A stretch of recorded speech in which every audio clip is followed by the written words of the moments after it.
Pale fists of fury pound against the inside of a metal containment unit located in SCP Foundation Site-19. SCP-096, also known as the Shy Guy, was on the verge of a containment breach. Mobile Task Force agents stood vigilantly with their weapons at the ready, making peace with whatever important gods they thought would accept their weary souls. A dent formed in the wall of the unit, and with another mighty impact from within, the Shy Guy smashed through the reinforced metal lining of its cell as if it were cardboard.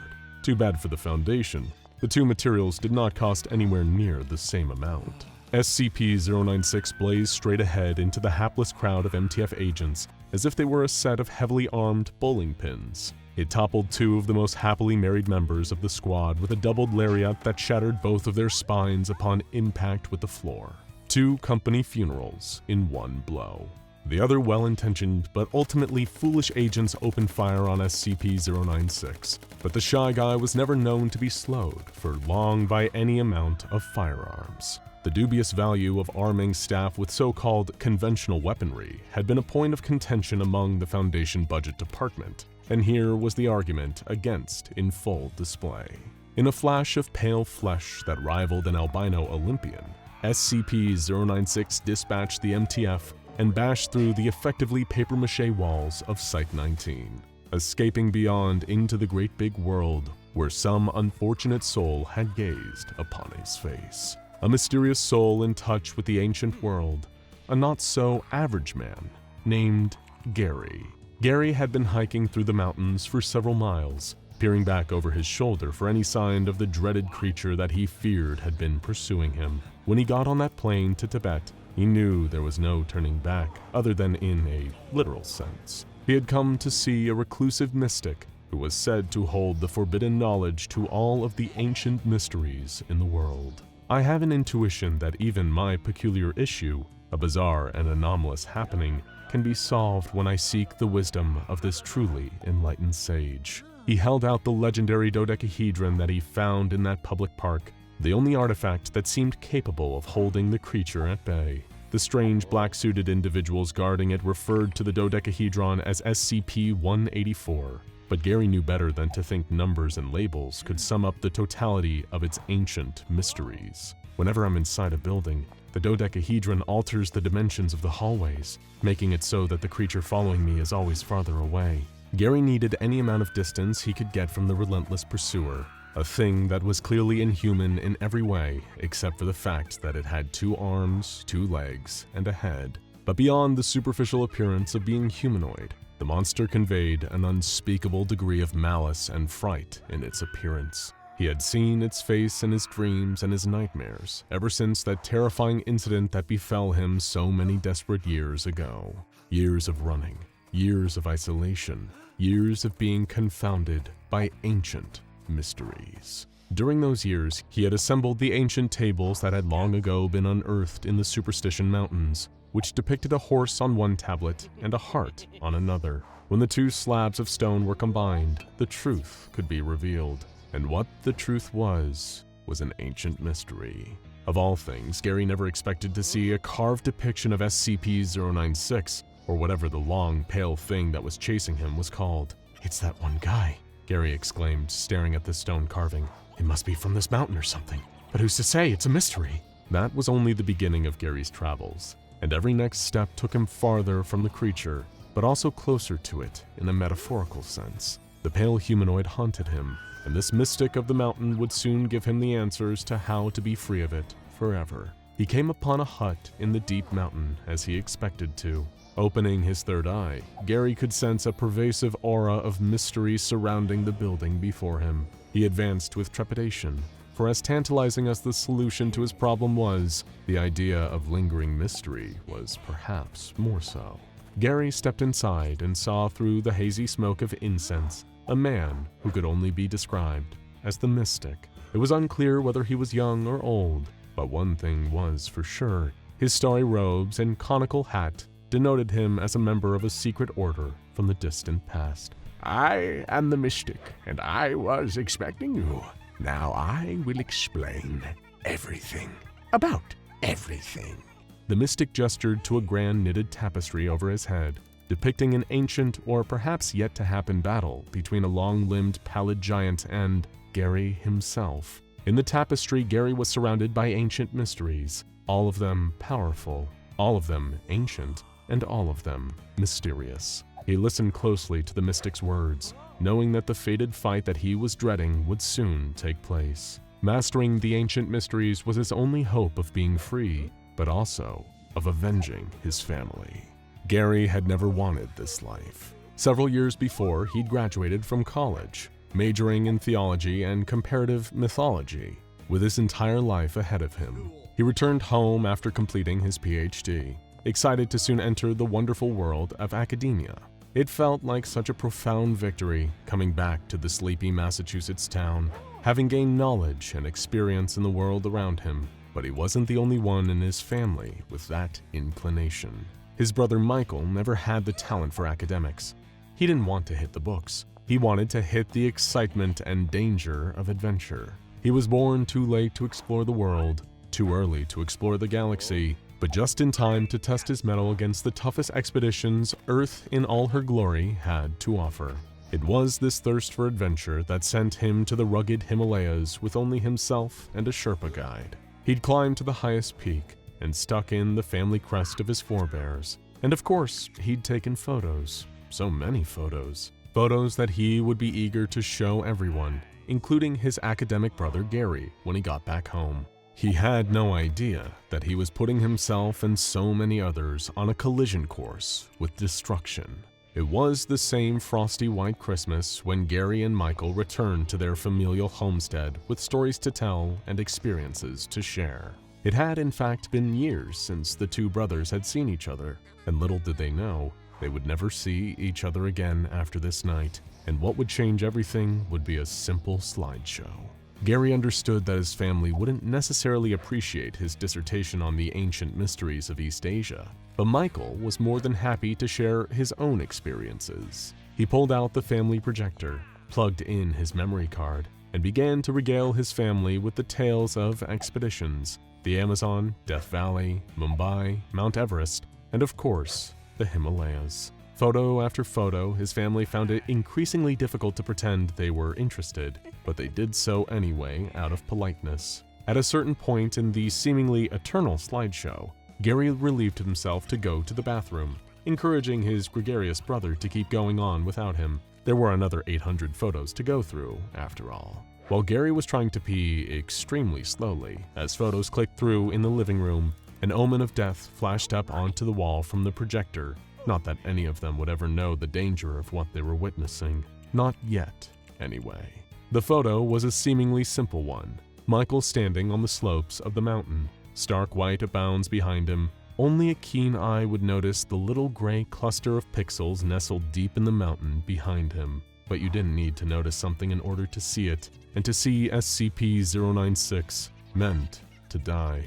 It didn't take the beast long to zero in on their location, and poor Gary, who was lucky or unlucky depending on your perspective, was still pretending to pee. But if he hadn't been, he would have died with the rest of his family, as SCP-096 tore through their home like wet toilet paper and made each of the ones who had seen it disappear entirely.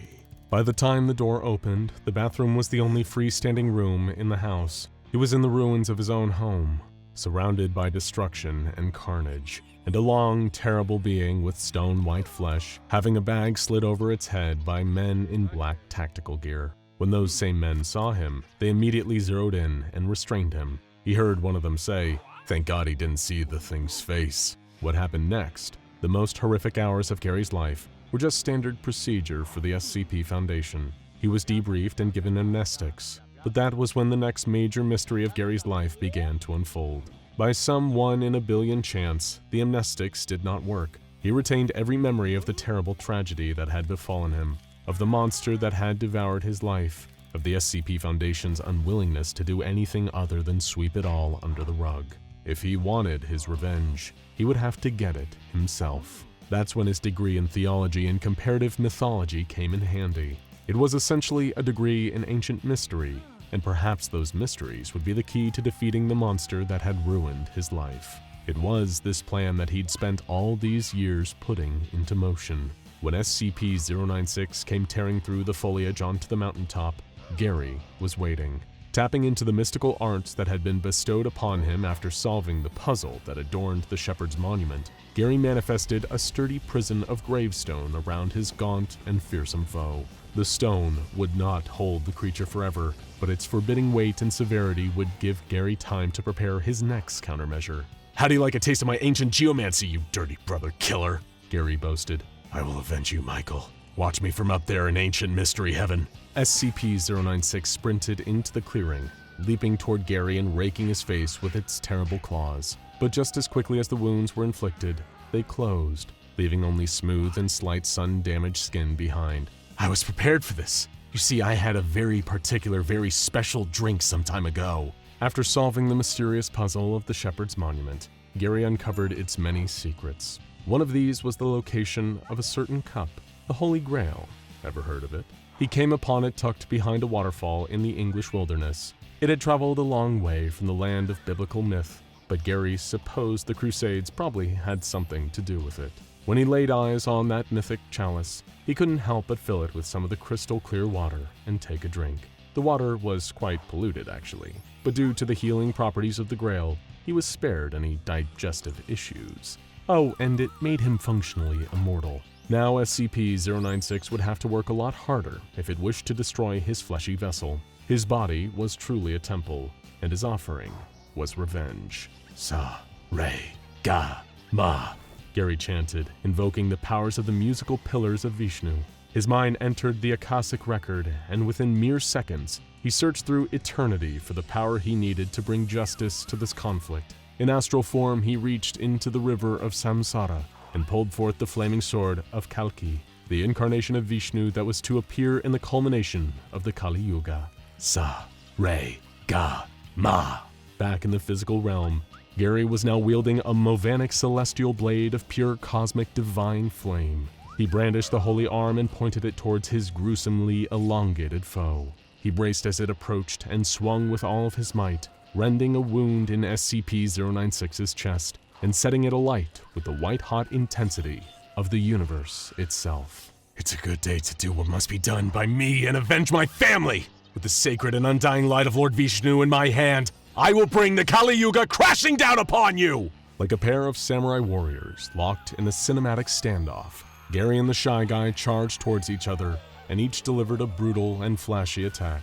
They moved a few paces past each other, then stood there like a pair of wondrous monuments. A moment passed, with no indication of who would fall first. But then the Sword of Fire did its job, burning up the body of SCP-096 and causing it to fade away into ashes. Gary dropped to his knees, and the sword vanished from his hand, back into the depths of the cosmic ether where it returned. "I did it," said Gary, before he collapsed onto the ground. The fatal results of the wounds that had been dealt by SCP-096 took its toll, and Gary could feel himself slipping out of the mortal coil. He closed his eyes, content to leave the world behind if it meant that he had defeated his anomalous foe. On the other side of the cosmic divide between life and death, Gary met his brother, who had been waiting there in the Well of Souls next to the river Styx. Gary was happy to see Michael again, and expressed great interest in ascending together to the higher plane. But Michael shook his head. "No, Gary, it's not your time yet." Michael spoke in astral form.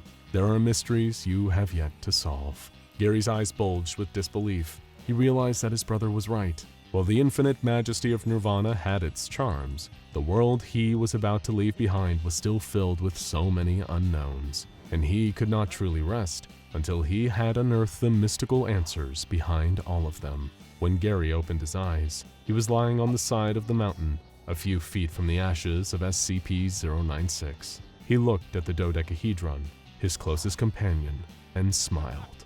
Ask a group of unrelated people how all the life in the universe was created, and they would each probably give you a different answer. Ask someone with a scientific background and they'll tell you the universe was birthed after the Big Bang, and that life gradually evolved on Earth over millions of years.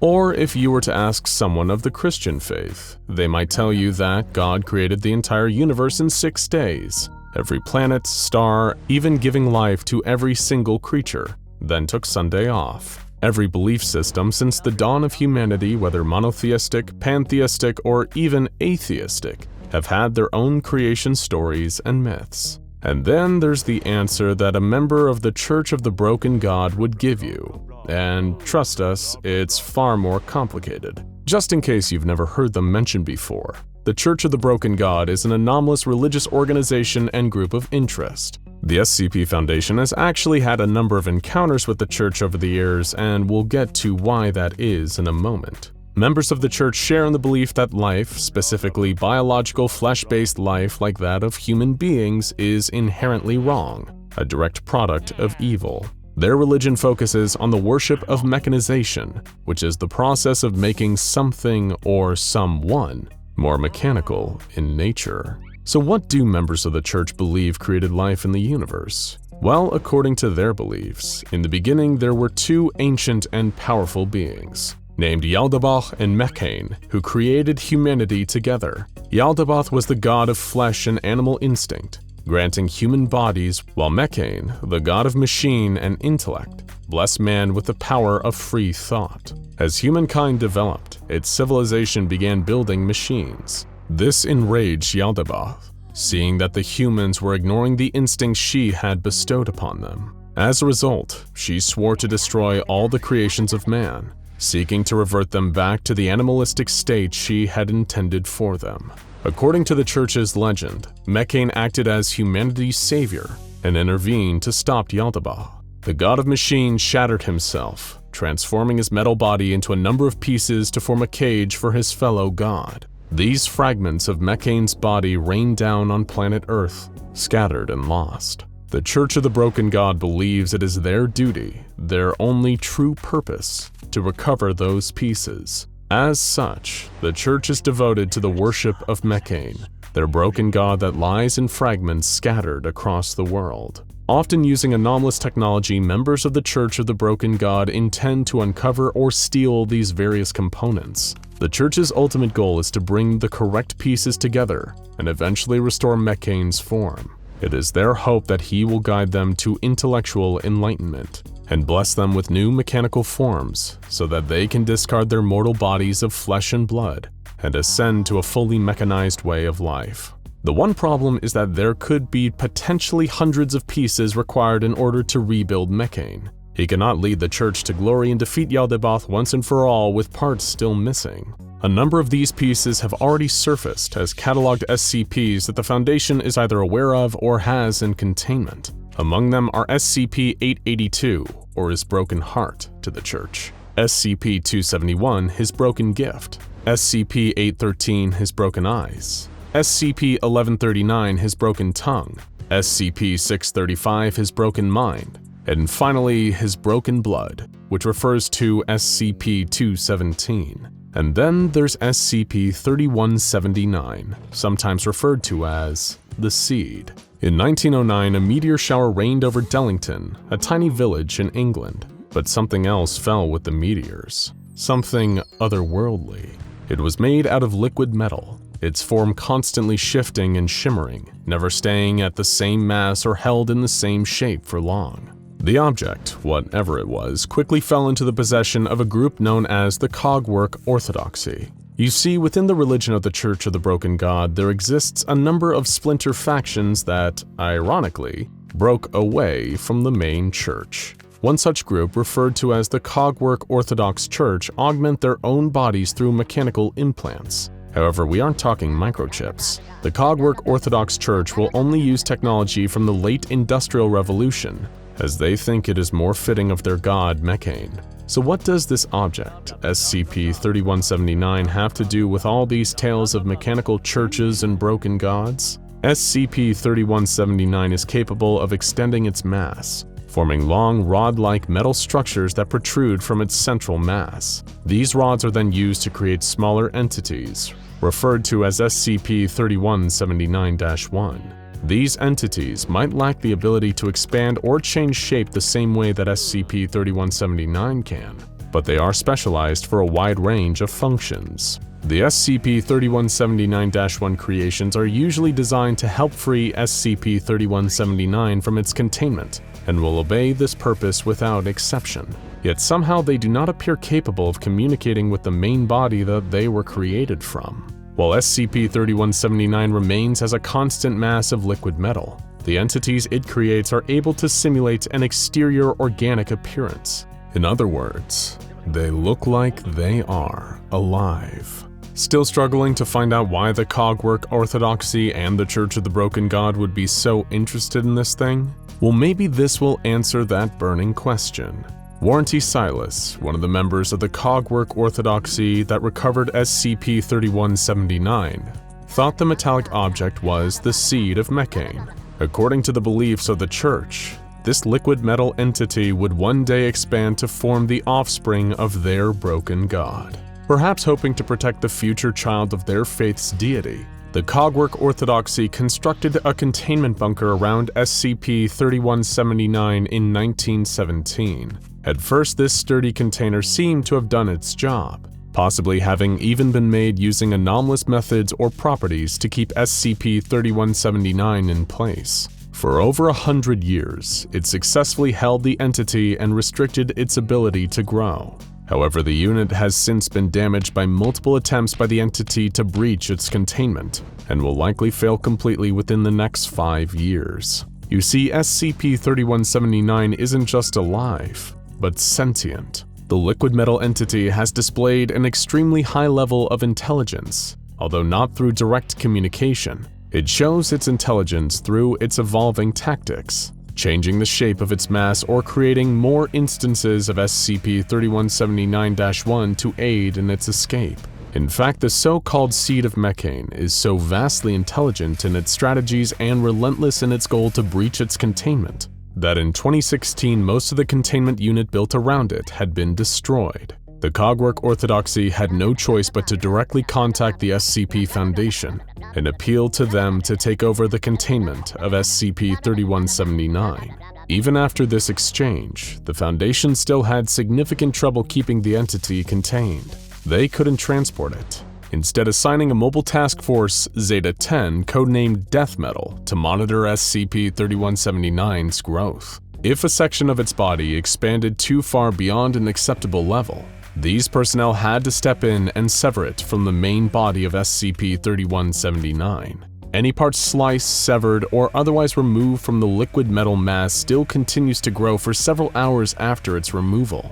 However, this growth eventually stops, and these pieces are left inert and lifeless. For example, on one occasion in late December of 2016, SCP-3179 grew a number of metal supports from its main body, not unlike multiple pairs of legs. Before the entity could use these new appendages to pull itself free and escape its containment, members of MTF Death Metal stepped in and severed them before they could fully grow. A few weeks later, in January of 2017, SCP-3179 tried a similar strategy, growing structures resembling propellers on top of its body and attempting to attain flight. Once again, Death Metal did what they do best and clipped SCP-3179's wings. It later produced instances of SCP-3179-1 in the form of numerous flying drones that it tried to use to fly away from the containment zone.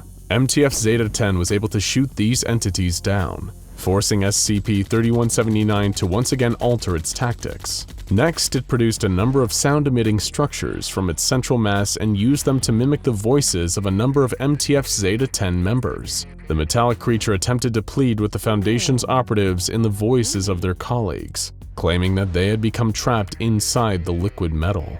After no result, a day later SCP-3179 began to use the same structures to emit screams of the same MTF Zeta-10 troops. This time, the voices claimed that SCP-3179 was killing them and begged to be set free.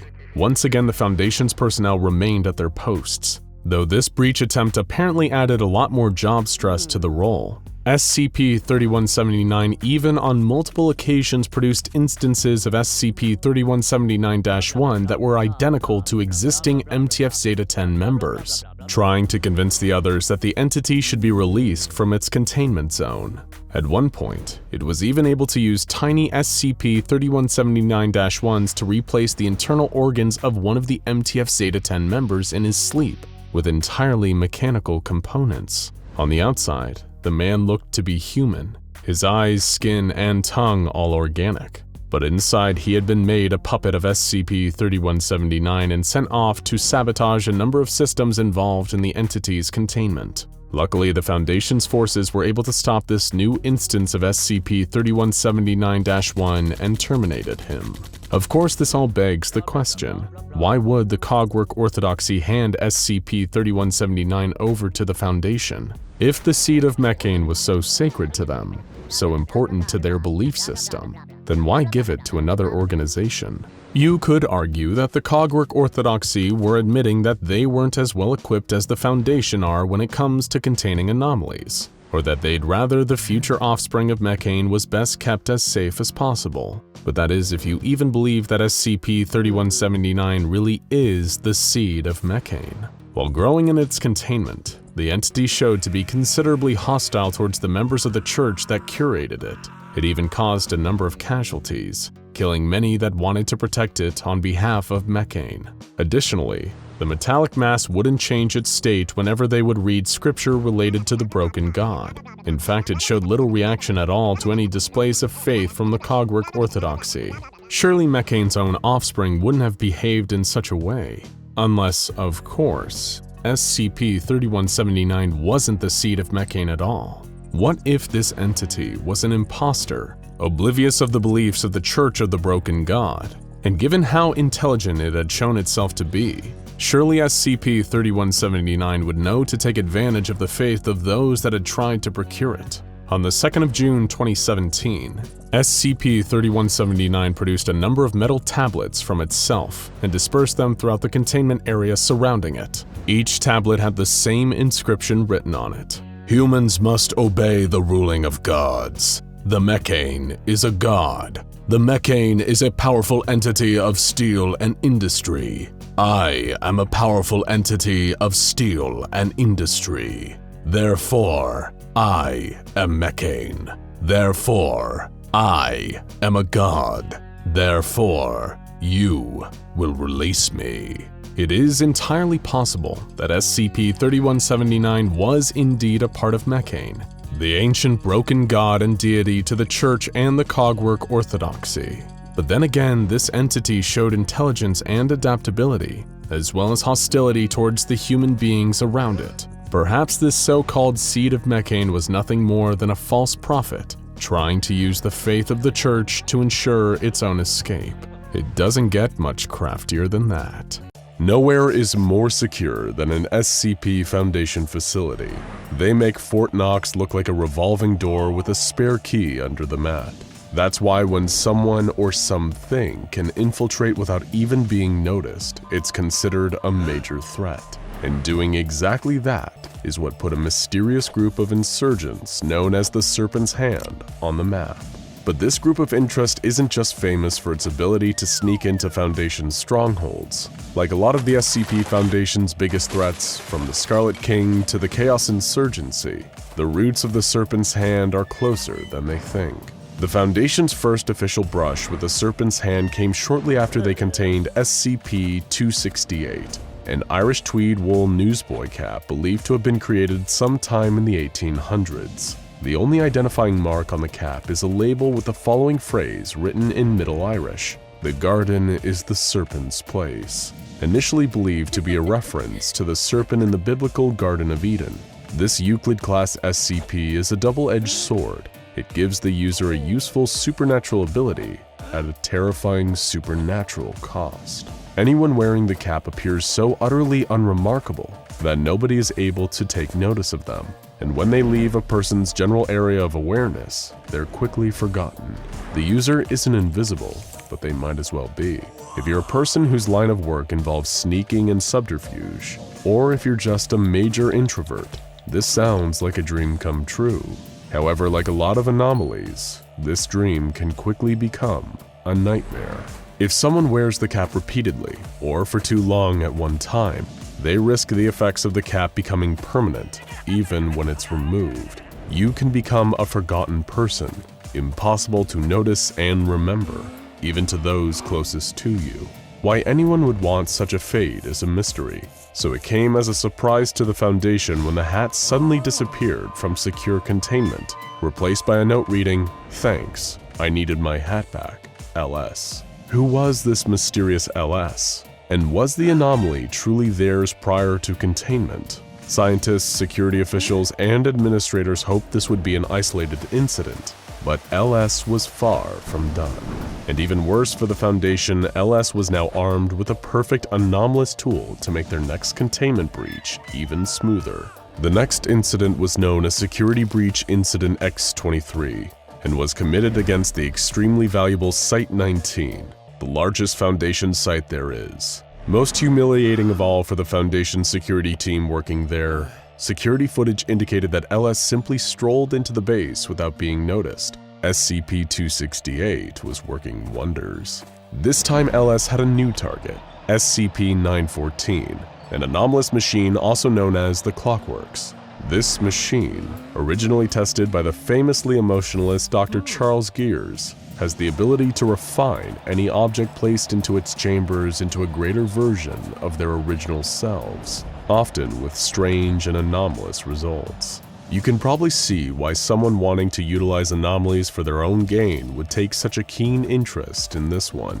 LS breezed past the guards, inexplicably destroyed the file for SCP-407, a taped song that causes unchecked cellular growth, and made their way towards 914.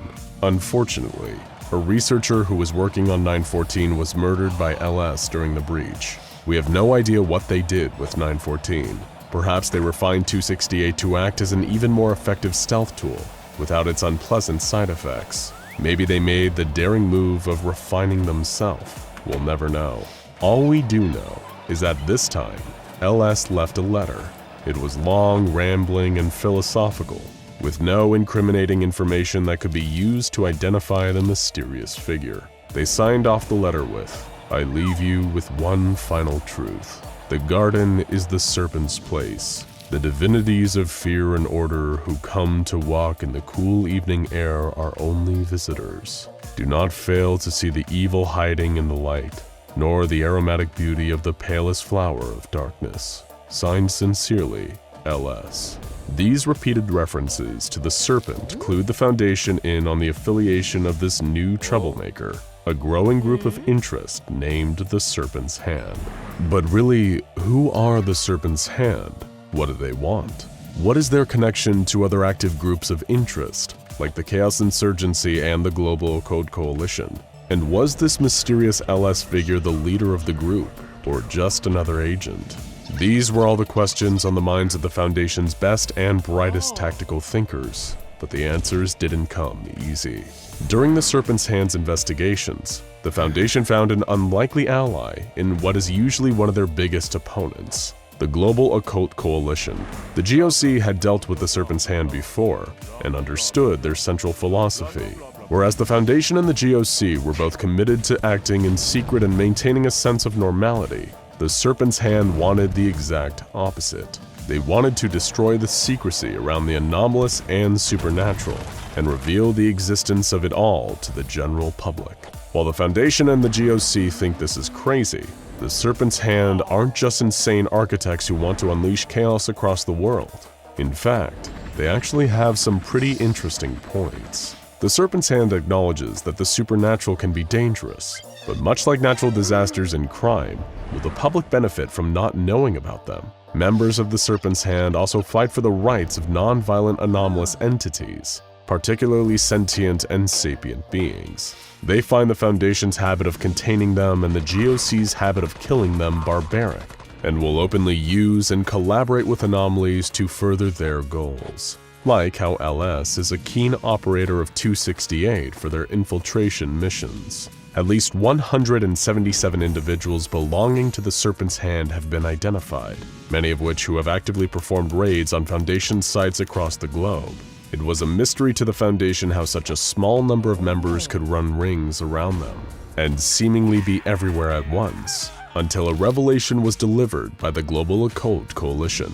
The Serpent's Hand have an informal headquarters in an anomalous location known as the Wanderer's Library, an ancient and seemingly limitless archive containing every book from every dimension in the multiverse. This location exists outside of space and time, and can be accessed through a global network of interdimensional portals known as the Ways. Like a supernatural guerrilla soldier, members of the Serpent's Hand would exit from one of the Ways, raid a Foundation or GOC site, and then escape back into another one of the Ways, using the Wanderer's Library as a safe zone. The library was a convenient way to access and steal from sites worldwide with impunity, increasing their stock of anomalous items and beings each time. While performing raids and stealing anomalies feel like textbook chaos insurgency behavior, the Serpent's Hand have an extremely frosty relationship with the insurgency too, often seeing them as greedy, erratic, and short-sighted. The Serpent's Hand has a series of catchy nicknames for its various foes. It refers to the Foundation as the Jailers, the GOC as the Bookburners, and the Chaos Insurgency as the Madmen. The Foundation even formed a new task force known as the Bookworms, explicitly for Serpent's Hand-related missions. While the Foundation has engaged in a number of raids and skirmishes on the Serpent's Hand since their feud began, they've never been able to gather any information about who gives the orders. Only the Global Occult Coalition have been able to successfully perform a raid on the Wanderer's Library, an act that was extremely difficult and costly. It also earned the GOC a spot as the Serpent's Hand's public enemy #1, a role the Foundation isn't eager to take from them. With the unlimited knowledge present in the Wanderer's Library and the mysterious nature of their command structure, this group manages to be a formidable enemy for the Foundation despite its small size. What the Foundation doesn't know is that there actually is no command structure for the Serpent's Hand. They're a decentralized group of splinter cells and lone wolves acting out a philosophy rather than a specific mission. This way of working is so alien to the highly regimented structures of the Foundation and the GOC, it's no surprise that they're stumped by it. This still leaves us with one more question central to the whole mystery. If not the leader of this organization, who exactly is LS? To answer this, we must return once more to Dr. Charles Ogden Gears, the cold and robotic Foundation scientist in charge of SCP-914 research. If all the ways Dr. Gears has been described so far has made you think he wouldn't be a particularly warm and loving father, you'd be absolutely right. Just ask his estranged daughter, Allison Chow. Allison never forgave Gears for abandoning her and her mother, and she now does everything she can to get revenge on him and his precious Foundation. But here's the problem. The Gears of this dimension is not the only one who has a child with an axe to grind. Gears has been a deadbeat dad in a number of dimensions, so much so that these disgruntled daughters converge in the Wanderer's Library to plot their revenge across dimensions together. This collective of Allison Chows, sometimes believed to just be one Allison, is known to the Foundation as the Black Queen. However, they themselves more commonly refer to their daughter support group turned terrorist organization as the Little Sisters, or, if you'd prefer, the abbreviation LS. While the Serpent's Hand has no leader, the Little Sisters are some of its most devoted and dangerous warriors. They're intelligent, coordinated, and, due to their obsession with Dr. Gears, personally invested in hitting the Foundation where it hurts. After all, that's what the Serpent's Hand is all about. Striking out against the oppressors who keep a stranglehold on the truth, throwing off the chains imposed by the Foundation, and the violence visited upon anomalies by the Global Occult Coalition. If the Serpent's Hand gets their way, one day there may be a glorious world where humans and anomalies knowingly coexist. It is a nice thing to imagine, utopian even. But the Foundation's greatest concern about the Serpent's Hand isn't that they're evil, it is that they're naive. While the Serpent's Hand don't wish to usher in the apocalypse, it doesn't mean they won't by complete accident.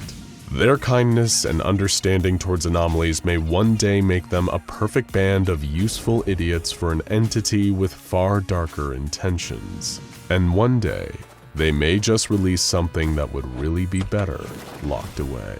The anomalous religions that the SCP Foundation has cataloged and studied over the years are many in number and bottomless in depth, with specialized paratheological researchers limiting themselves to just one or maybe two faiths, diving fully into a religion of their choice and mastering its forbidden knowledge. But the Foundation is careful to make sure that those researching these faiths don't succumb to their beliefs, as many anomalous religions are dangerous to the organizations in practice, involving tasks such as making blood pacts with ancient gods, or modifying one's body to better suit a divine purpose. There's some seriously nasty stuff involved in the immaterial world, almost to the point where it makes you wonder why anyone would be suckered into joining up with what appears to be, from the outside, just another cult of crazies. But let's not generalize. Religions, even those that are non-anomalous, are all strange from the outside, even if one may seem natural to you. But one anomalous religion stands out from all the rest as having more active followers, more history, and more documented culture than any other, and that is Sarcasm. Hold on to your flesh, because today on SCP Explained, we're going to be answering the question, what is Sarcasm? And hopefully don't get distracted and ritually sacrifice you, the viewer, in the name of the Grand Karcist Ion along the way. Let's get to it, meatbags. Before we begin, it's important to note that Sarcasm is an incredibly dense and deep religion, and that covering every last detail of it in a short period of time would be a Herculean, nigh impossible task for even the most well-read Sarkic lore masters. So where would you even start? What is Sarcasm? To best understand that, we're going to bring you back all the way to the beginning of human history, to the ancient world of the Eurasian continent, where sprawling empires ruled and war between them was an all too common occurrence. In what is now Central Siberia, the Davite Empire ruled with an iron fist. The Deva were a warrior culture, with militarism, conquest, gruesome human sacrifice, and thaumaturgic magic rituals being universally consistent in their culture, according to the few historical accounts available that make mention of the empire. The Davites practiced anomalous magic, arcane rituals, and sacrifices that bolstered their power, longevity, and standing within their society. The empire was ruled by a theocratic aristocracy called the Deva, those who were especially attuned to the anomalous world, who practiced cannibalism and thaumaturgy, and whose bodies were so warped and modified by decades of magic alteration that Foundation historians would come to the conclusion that the Deva were so divergent from modern humans that they could be considered a separate species altogether. But how the Deva relate to Sarcasm remains the question, and the answer is found in the Empire's slave-owning culture. The Davites owned many slaves, people they had brought or taken from their lands as a sign of pure Davite power in the form of ownership over another human being. Davite city-states had massive sprawling slave populations, and among those was a young boy by the name of Ion. Ion's appearance would be depicted over the years by Sarkic art and culture as inconclusive and varied, whether it was their gender or even the question of whether or not Ion resembled a human. The cult of personality that would crop up around Ion would be a testament to Sarcasm's eventual widespread culture. But it was here in ancient Western Siberia where those seeds of Sarcasm originated.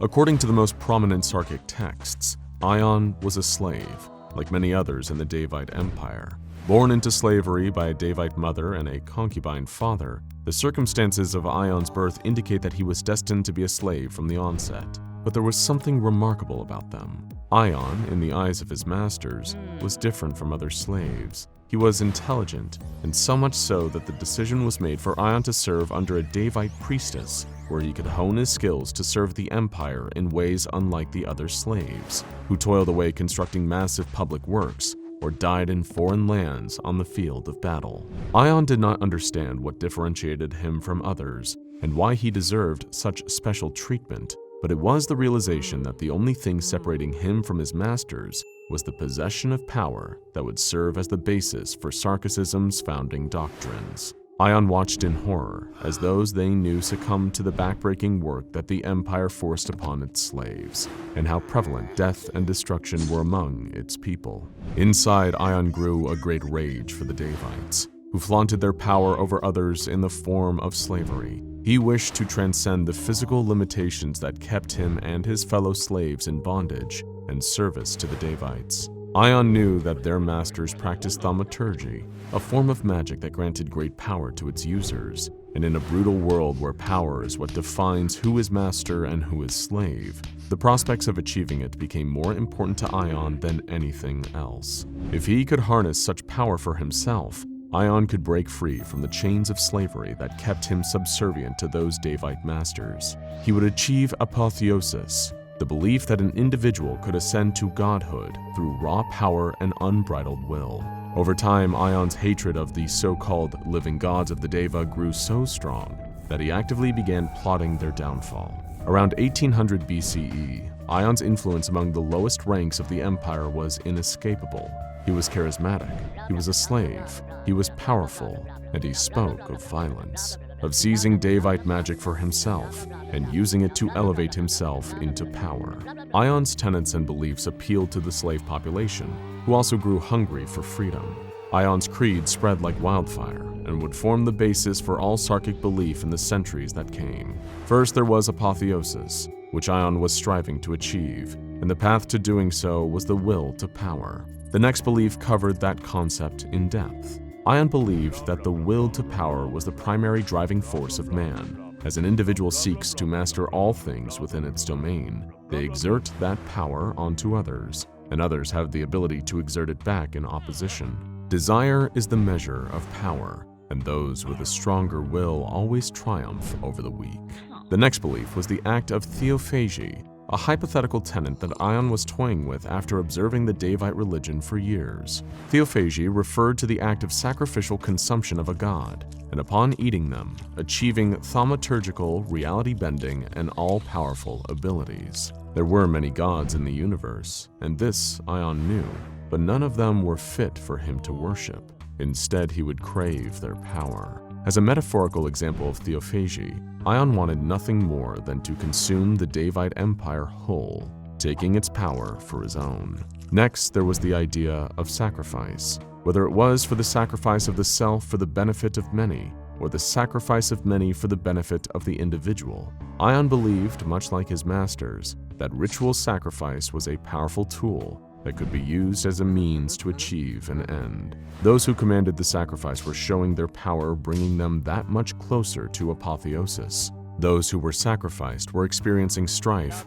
which would only make them stronger than before. Muscles suffer damage, but eventually heal. The mind develops toleration against hardship, such as slavery. This cycle of destruction and regeneration in strife was, according to Ion, one of the greatest tutors in the natural world. Ion's final core belief would be the most prominent outward-facing indicator of Sarkicism, and that was the idea of shepherding the flesh. Ion believed that all living things descended from a single progenitor, an all-powerful god known as Yaldabaoth, who the Sarkists would later regard as the principal power in the universe. Yaldabaoth's relationship with Sarkicism is tenuous at best, with modern Sarkic cults either admiring or fearing the enemy. One thing is certain though, Yaldabaoth remains present in all Sarkic culture, even if the religion doesn't exactly worship the god itself. Yaldabaoth was a destroyer who fed upon gods, worlds, and stars, who incidentally created the entire universe and life itself as a result of its power-hungry actions. The creation stories talk of Yaldabaoth as a blind entity, driven solely by instinct, fueled by the forces of primordial chaos. As life was created as a result of Yaldabaoth's existence, it was ultimately unguided by intelligence, and its spread throughout the universe was similar to that of a germ than anything grand or divine. Ion, upon learning of these myths, came to the conclusion that the multiverse itself was only an altar that held life's existence, which was brought into reality for the ultimate sacrifice at the hands of Yaldabaoth. The entity would one day reclaim all of existence for itself, harvesting what it created and consuming it whole, as this was Yaldabaoth's nature and purpose as the ultimate being of the cosmos. Ion saw this shared ancestry among life as the key to genetic modification. As all life was derived from Yaldabaoth, it held a similar genetic code, and it would become the Sarkic right to guide and cultivate organic matter, stealing the genes of other life forms or creating entirely new ones. Through this perversion of life, Ion felt he could ascend from something ordinary to a living god, fueled by the unending cycle of sacrifice and creation. With his radical, power-hungry beliefs rapidly spreading throughout the Devite Empire, mostly among its slaves, the leading Deva became fearful of Ion. Attempts to assassinate him or usurp Ion's influence were met with failure, and only fueled the mission of his followers, furthering the belief that if they were to achieve godhood, they had to overthrow the Devites, who were the most present, all-powerful beings in their lives. This all came to a head when Ion launched his final act against the Devite Empire. After years of sowing the seeds of disharmony and hate among the slave population, Ion rallied his followers and swept them up into a full-scale rebellion. In a short time, Ion overthrew the province he grew up in, fueled by the rage of his followers, who mercilessly razed the city and slaughtered the Devites like animals. Those who were present could see the inscription Ion brought to his followers, how he commanded them as if he were a living god, how he used the reality-bending magic of the Deva and turned it against them, with his followers utilizing anomalous warfare in a horrific, gruesome way. Flesh was turned into a weapon. Living beings were contorted and transformed into monstrosities and abominations that fueled the Sarkic war machine. Deva thaumaturgy simply could not compete against the permeating, powerful, and unrestricted abilities of Ion's followers. Before long, the city fell before the being who had, in that moment of bloodlust and fury, achieved apotheosis. The being who is now known as the Grand Karcist Ion. The Grand Karcist and his followers rampaged through the ancient world, felling cities and entire empires to serve as stepping stones in their path to godhood.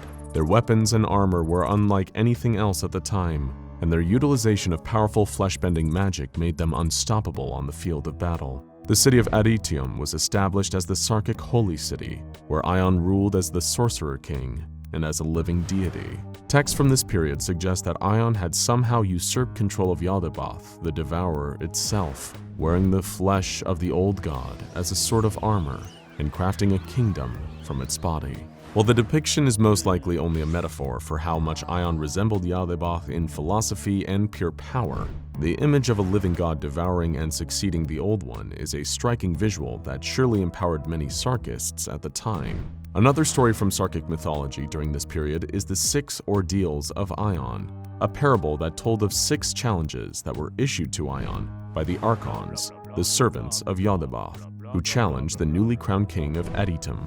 By enduring their trials, Ion mastered the rituals, practices, and beliefs ubiquitous to Sarkicism and broke free from the bondage of mortal limitations. But the authenticity of this myth is debated, and the nature of the ordeals and Ion's further relationship with Yaldabaoth remains unknown.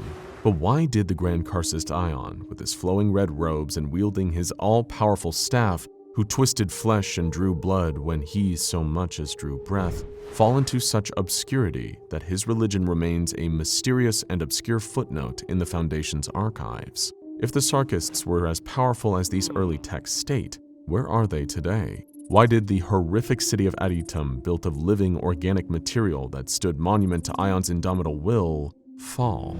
In Sarkicism's golden age, from 1600 and 1200 BCE, the religion's permeation was inescapable.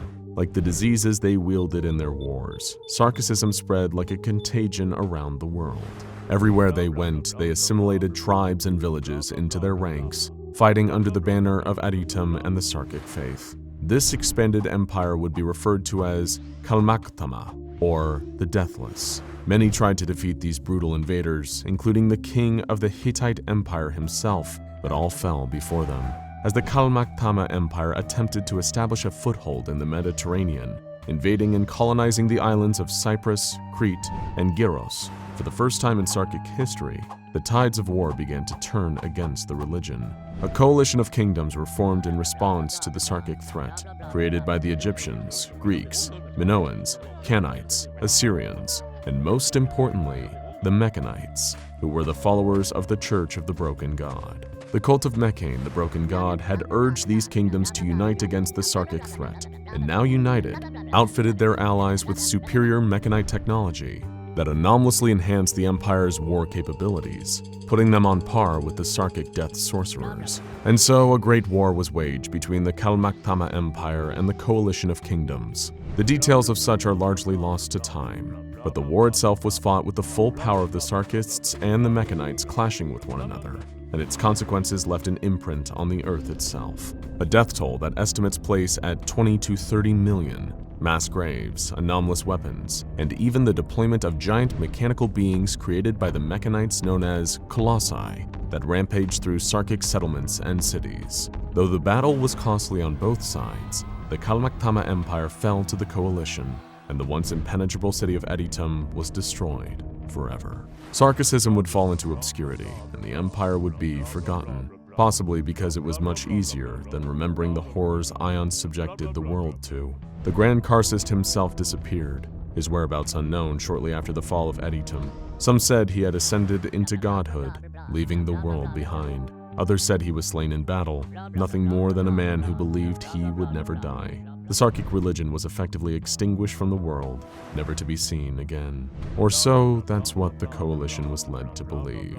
Though the Empire and Editum fell and Ion disappeared, an idea as tantalizing and powerful as Sarkicism is difficult to snuff out entirely.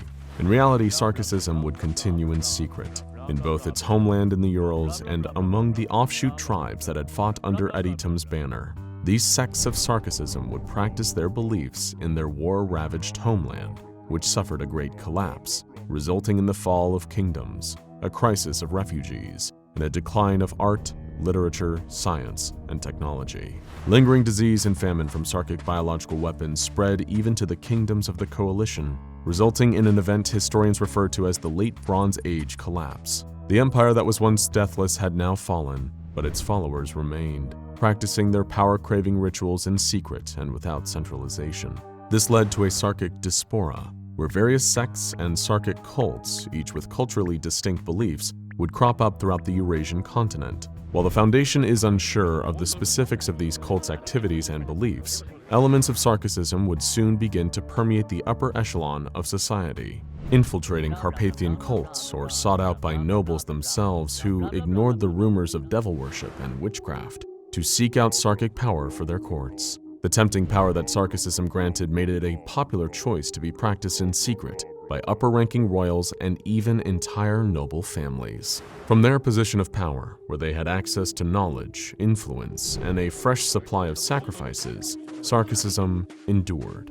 Over time, this would result in the formation of Sarkic great houses, where families practiced their own interpretation of Sarkicism, the religion that was now mutated into hundreds upon hundreds of variations and subcultures. These great houses would focus on individualism and applying their powers to fulfill their self-serving needs. Sarkicism, now decentralized completely, would spread throughout Europe via marriage, as a high society of cults and magicians whose true motives for ruling their kingdoms and provinces were kept hidden behind their meaty flesh curtain of absolute secrecy. Today, the Sarkic cults persist, and their anomalies are frequently uncovered by the Foundation. Understanding them and their religion, however, is another ordeal entirely, and the majority of Sarkic history, culture, and practices are unknown to the organization, but they're still out there, in the highest ranks of urban society, in the most remote villages of the world. There will always be those who crave to wield flesh, the followers of Ion who hope to achieve apotheosis,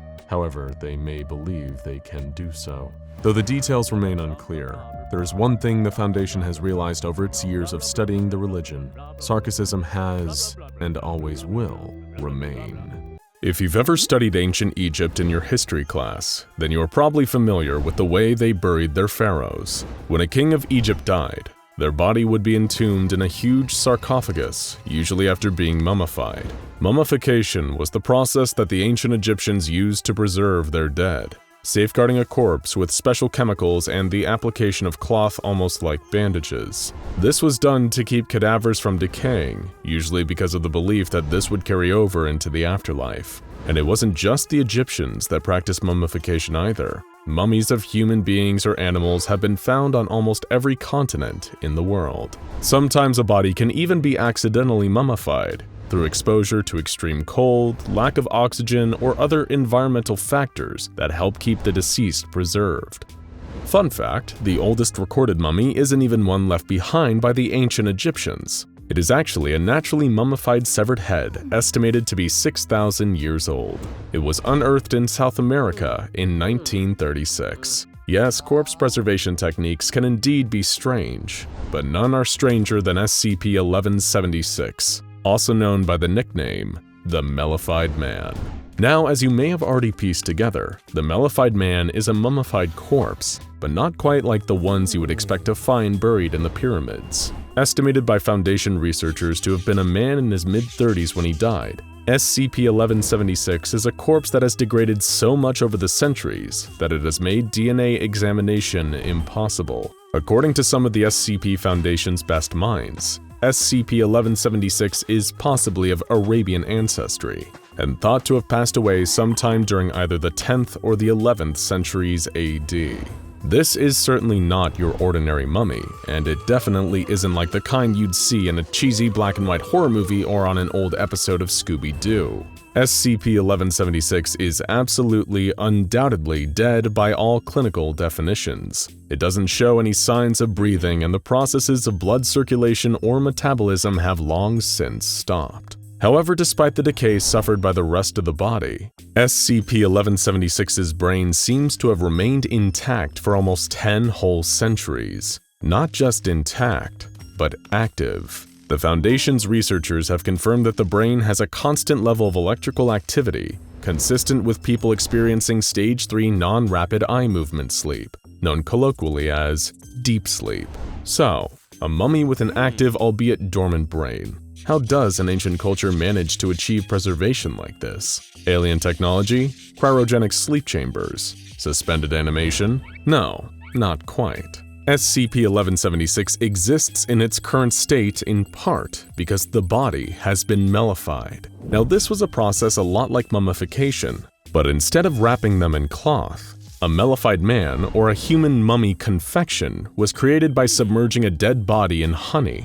According to historical records, elderly men in Arabic countries would sometimes willingly volunteer themselves for this process. Why? Because the goal was to turn their bodies into a healing confection. In other words, an elaborate sweet delicacy created from a preserved corpse. That's right. Ancient cultures had candy made from dead people.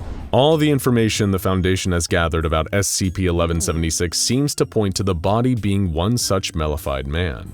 When extracting the remaining bodily fluids from the corpse, instead of finding blood or other normal substances, Foundation researchers discovered that SCP-1176 was full of a viscous gold-colored liquid that they designated as SCP-1176-1.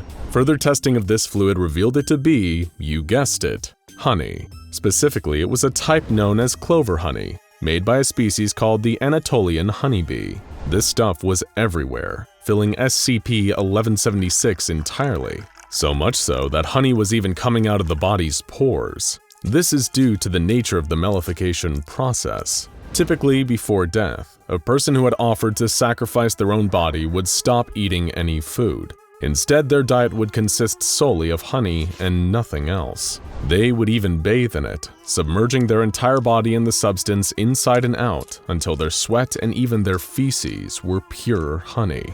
This honey-only diet would eventually kill the donor, and their corpse would be placed in a stone coffin, which was also filled up with even more honey. After approximately 100 years, what would be left was human mummy confection, a honey-based candy of sorts that could be then sold at street markets for a high-value price. Why was it so expensive? Well, not just because it was literally made from a dead person, but also because this confection was believed to possess rare and powerful healing properties. Everything from the common cold to broken bones was said to be cured by it. Despite it leaking out of SCP-1176, the honey doesn't seem to ever run out, even when tested under varying conditions. It seems like the mellified man actively produces more of the sweet golden substance, acting as the source rather than a container with a finite amount. And yes, it is still edible after several centuries. In fact, it contains an abundance of essential vitamins and nutrients.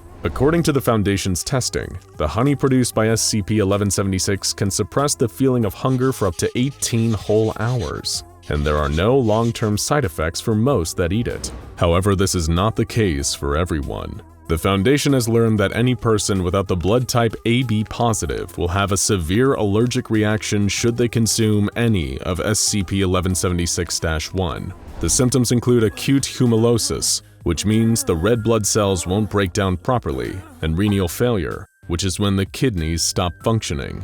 This all results in death for most of the subjects without AB-positive blood who were fed SCP-1176-1. The symptoms for these unlucky people were the same as receiving an incompatible blood type after a transfusion. In 1985, the SCP Foundation launched a raid on a facility in Asmara, Eritrea, which at the time was owned by a group called the Mana Charitable Foundation. Agents had been dispatched to this facility after various rumors and reports that pointed to this location being the source of a strange honey substance. This anomalous liquid was being shipped to a number of areas in Ethiopia that had been stricken with famine. Pretty easy to guess where the Mana Charitable Foundation got all that honey, right? The problem was, because SCP-1176-1 caused adverse effects on people without AB-positive blood, a considerable amount of civilians had died from consuming it. Hence, the SCP Foundation was forced to step in. When SCP-1176 was first uncovered, the body had been stored inside a large stone sarcophagus, as was part of the ancient practice of creating a mellified man. There was also a copper pipe and spigot installed by the Mana Charitable Foundation to extract the honey from within. The lid, sides, and inside of the sarcophagus itself had a number of Egyptian hieroglyphics inscribed within. These were mostly spells and ceremonial texts written as a way to protect the individual that was to become the mellified man. There were also inscriptions written in a dialect that was an early precursor to the Arabic language. However, these sections had been replaced with updated versions in Classical Arabic. One of these read, Abdallah ibn Salah ibn Ayub ibn Nasir, 15th son of the great Sheikh illegible, was put to the fast of honey on the 1st of Rajab in the year of the Hijra 3 illegible, and died on the 15th of Ramadan. The great Imam al-Yusuf has sealed him within the ancient vessel, marked with the signs decreed by the ancients to ferment in honey for 100 years, and bring aid to the people in time of need. Much like a headstone used to mark the grave of someone who has passed, the sarcophagus that SCP-1176 was in featured a passage commemorating a man who gave his life and body to heal others. Sounds nice, right? But there was another inscription, written elsewhere on the stone sarcophagus, which translated a dire warning. Beware, Imam, for the mark of Iblis is upon this one. According to the rest of the second inscription, the tomb containing SCP-1176 had been opened before. During a time of great famine, Imam al-Malik had ordered it to be opened so that SCP-1176-1 honey could be used to feed the starving people. Jars upon jars were filled with the anomalous golden liquid and brought to the sheikh, the ruler of the land, as well as sent to the people suffering from the lack of food. However, the very next day a number of these people fell ill, stricken by a terrible fever that ultimately claimed their lives. Only the sheikh, his brothers, and his sons, who had all eaten the honey, survived. Any others who hadn't been killed by the fever accused the sheikh and his family of sorcery, and these surviving subjects attempted to destroy the body that had produced this cursed nectar. But when the sheikh's people found the mellified man, they witnessed in horror as the body stood upright, dancing around as it screamed and taunted the people. Al-Malik declared that the devil himself sent an evil spirit to corrupt SCP-1176. The honey confection was meant to be a means of healing, but it had been corrupted.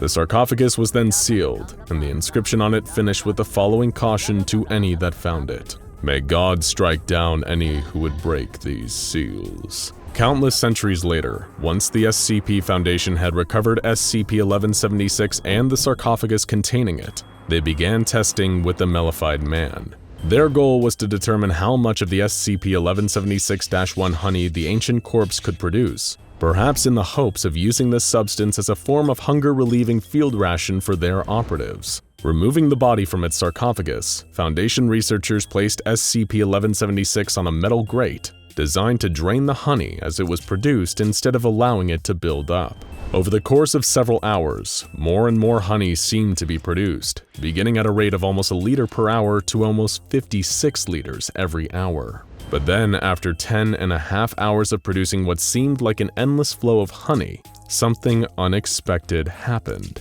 The deceased body of the mellified man, dead for hundreds if not thousands of years, woke up.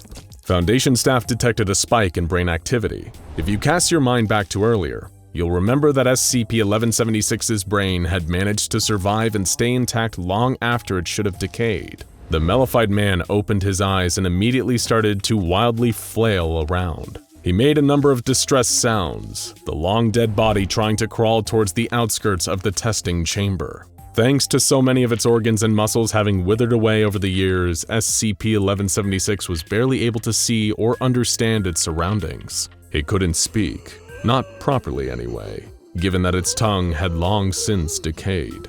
The Foundation's personnel moved in to try and restrain the ancient and now animated body, hoping to sedate it before SCP-1176 caused any lasting damage to itself. Eventually, staff were able to force SCP-1176 back into its sarcophagus, slamming the stone lid back in place and trapping it within. They could hear the once human creature screeching and vocalizing from inside, bashing against the inside of the stone coffin with its head and limbs. It took 3 whole hours of this for the mellified man to return to its usual state, by which time its ancient bones were fractured beyond repair. SCP-1176 is a sad tale of a man who had willingly given his life to be a source of healing for people in need. He allowed himself to be mellified, turning into a confection that could bring an end to famine. And yet somehow, this was corrupted and turned into something that spread fever and pestilence. For now, the mellified man sleeps, but his brain is still alive inside. While he might be asleep, he may never be able to rest.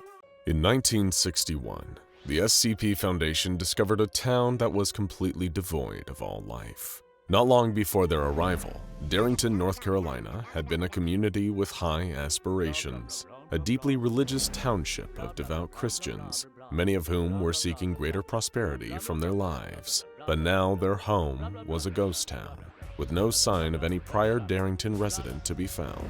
Where in the hell had they all gone? It hardly seemed like the population of an entire town would all simultaneously decide to up sticks and leave to pastures new. But then again, maybe the citizens of Darrington hadn't left at all. Perhaps they weren't even really still human and had taken up residence somewhere much darker, like underground. This is the story of one of the earliest known instances of a phenomenon now known under the designation of SCP-3089, or to use its alternative name, that old-time religion. When the SCP Foundation arrived in a desolate Darrington to find the townsfolk had all vanished, they immediately began an investigation into the exact hows and whys, the answers to what exactly had happened here. After all, while not a huge place, Darrington was home to nearly 1,000 residents, and that many people don't just disappear, if they even had disappeared and weren't just dormant. But what the Foundation uncovered was a gruesome discovery that led them to not only demolishing the entire North Carolinian town, but purchasing all the land around it to keep the area under permanent observation. Prior to the demolition, however, the Ministry of Sevenfold Blessing had been one of the oldest buildings in Darrington, much like most town churches. And it was while searching the offices of this church that the Foundation cleanup crews discovered their first piece of evidence, the initial clue about what had happened to this deserted town.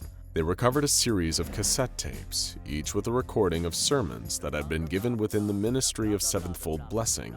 These were all delivered by one Pastor Bartholomew Jenner, the first having been recorded on August 17th of 1959, 2 years earlier. "My friends, I want to talk to you about what the Bible offers tonight," Pastor Jenner began in the first of these recordings. "I want to talk to you about what you are owed. I want to talk to you to those of you who are struggling right now, to those of you who have hardship and pain. Maybe you've heard that the Bible only nourishes the spirit, that God only provides for our immortal souls. Well, my friends, I'm here to tell you that this is simply not true." Pastor Bartholomew Jenner seemed to be focused on the discussion of very real, relatable problems. After all, what person hasn't felt unsatisfied with their life at one point or another? And this was apparently no different for the people of Darrington. Many of you can think of places in your lives where you have not yet risen, where you are not yet victorious. marriage, finances, health. But do not fret, my friends, God wants you to rise. He has cleared a path for you. It is one littered with his earthly treasures. To claim them, you only need to shed your old selves and be reborn. The pastor was merely using the shared faith of the township to help reaffirm that their struggles were not the be-all end-all of their lives. Or at least, that's how it first appeared. But the religious practices taking place in this first recording would soon take a bizarre turn, making it clear there was something far more sinister, even cult-like, going on in the ministry of sevenfold blessing. Now, if you would, some of the ladies from the mayor's office were kind enough to collect these cicada shells. Pass along, each of you take one. Yes, the children too. Be careful, very careful. They are fragile. Each of you take one and hold it in your left hand. Yes, the left hand, not the right. Your left. The shells of dead cicadas hardly seemed like common fare for a sermon like this. Although as the recording continued, it was easy to understand that Pastor Jenner intended these discarded insect carapaces to be something of a metaphor, even if they were pretty gross, especially to some of the younger members of his congregation. He explained to the Darrington residents that these cicada shells were meant to be symbolic of whatever hardship the citizens were currently struggling with in their lives, whether it was work, a marriage, or an ill family member. Then came the next part of this unorthodox practice. The pastor instructed everyone in the congregation to picture themselves holding their biggest problem in their left hand. Now I want you to squeeze your left hand. Squeeze it into a fist. Feel that problem cracking like old dried out paper. Feel it crumble to dust. Jenner told them, and the residents of Darrington did so, crushing the cicada shells until there was nothing left. Everyone open your eyes. Don't you feel better? Stronger. This is what is offered. Our hardships are like the shell. We shall cast them aside even as they crumble. God has cleared a path. Needless to say, the Foundation agents that recovered the tapes of Pastor Jenner's odd sermons weren't exactly sure what to make of them. And as unusual as they were, the recordings did little to indicate where the townspeople of Darrington, North Carolina had disappeared to.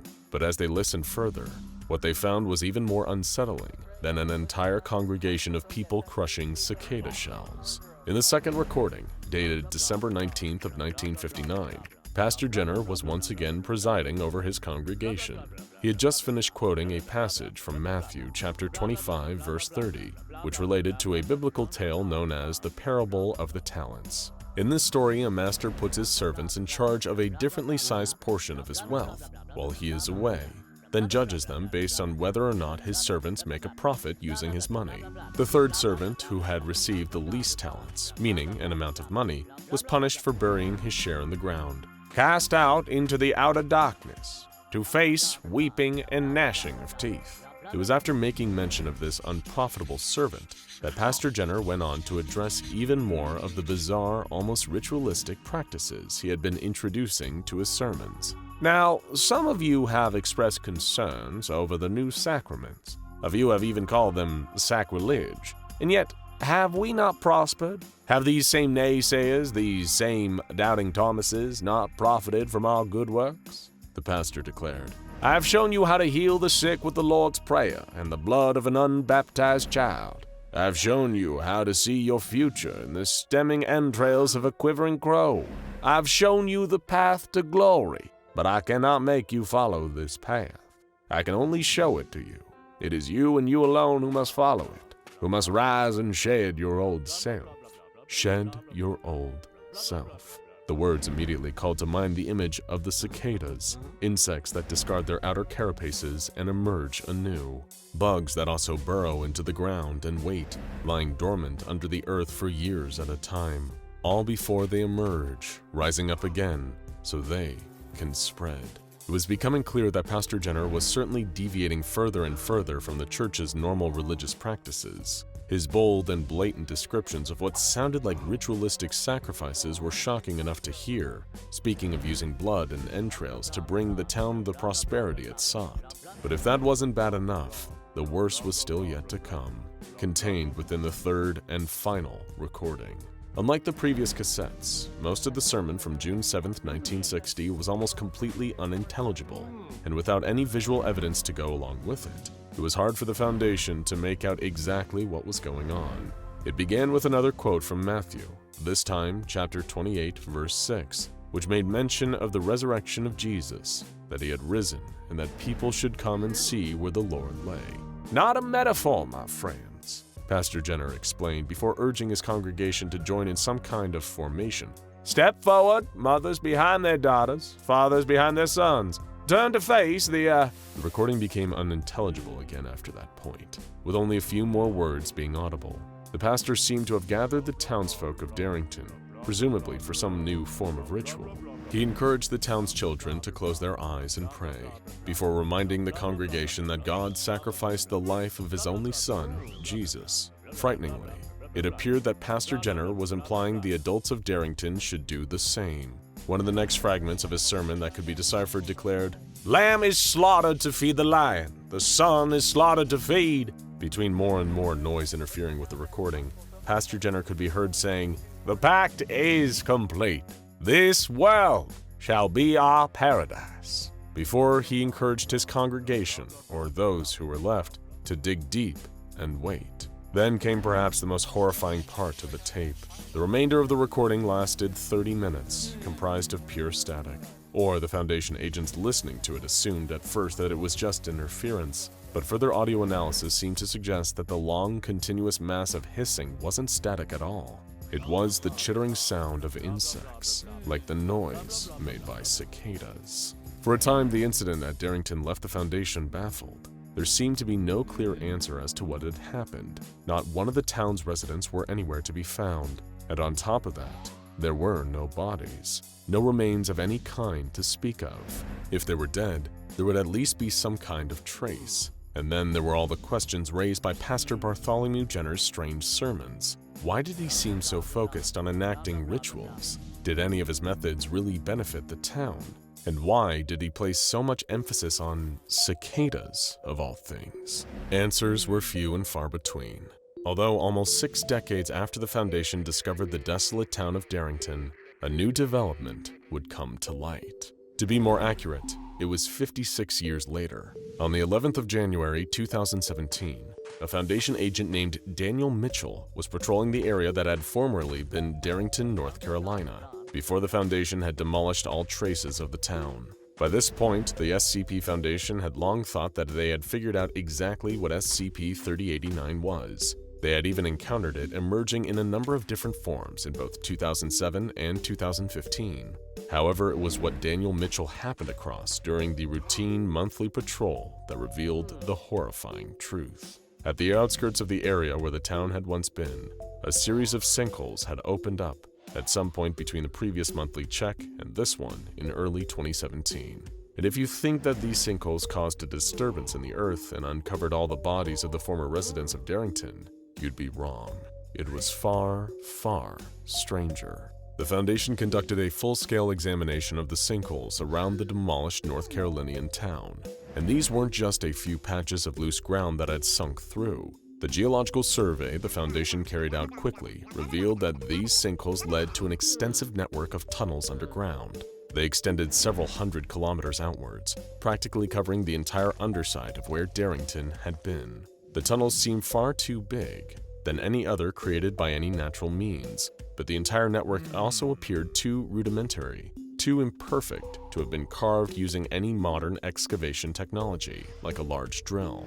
Plus, if any equipment like that had been on site, the Foundation would have noticed, as they kept the area monitored. It was almost like something had been burrowing through the ground, only to eventually crawl back up to the surface, resulting in the sinkholes. What's more, the Foundation's geological tests suggested that the network of tunnels was almost 4 decades old. That would have placed the date of their creation about 10 years after the disappearance of everyone in Darrington.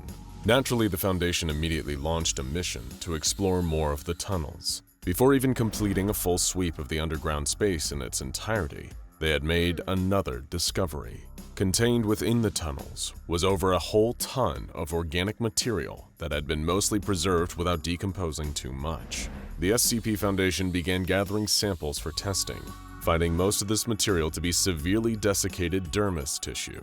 That is the dense layer of skin beneath the epidermis, and it had all been entirely dried out. But that wasn't all the testing uncovered. According to genetic analysis, the tissue had two distinct types of DNA present. The first being easily identified as human genetic material, which made sense. Despite the material lacking in moisture, the dermis tissue didn't match the skin of any other mammal. But then there was the other DNA present. Combined with the expected human DNA was the presence of something else that the Foundation researchers had quite some difficulty finding a match for. Eventually, they determined that this genetic material entangled with the human DNA belonged to the Cicadata montana, better known as the New Forest cicada. Cicadas, again. Cicada DNA mixed with human DNA, discovered in a large network of underground tunnels, all beneath the same town where a pastor had his congregation crush cicada shells in their left hands during one of his sermons. 10 years before the sinkhole incident, the Foundation was alerted to a particular YouTube channel by the name of Kai Sanchez Positively Rich. On the surface, Kai was one of the many online grifters preaching about how easy it was to quickly achieve an obscene amount of wealth by simply believing in yourself. Usually, if not always, these types of people were trying to scam their audience of loyal subscribers into investing in some kind of illicit money-making scheme or any number of other cons, promising their followers easy money that never came.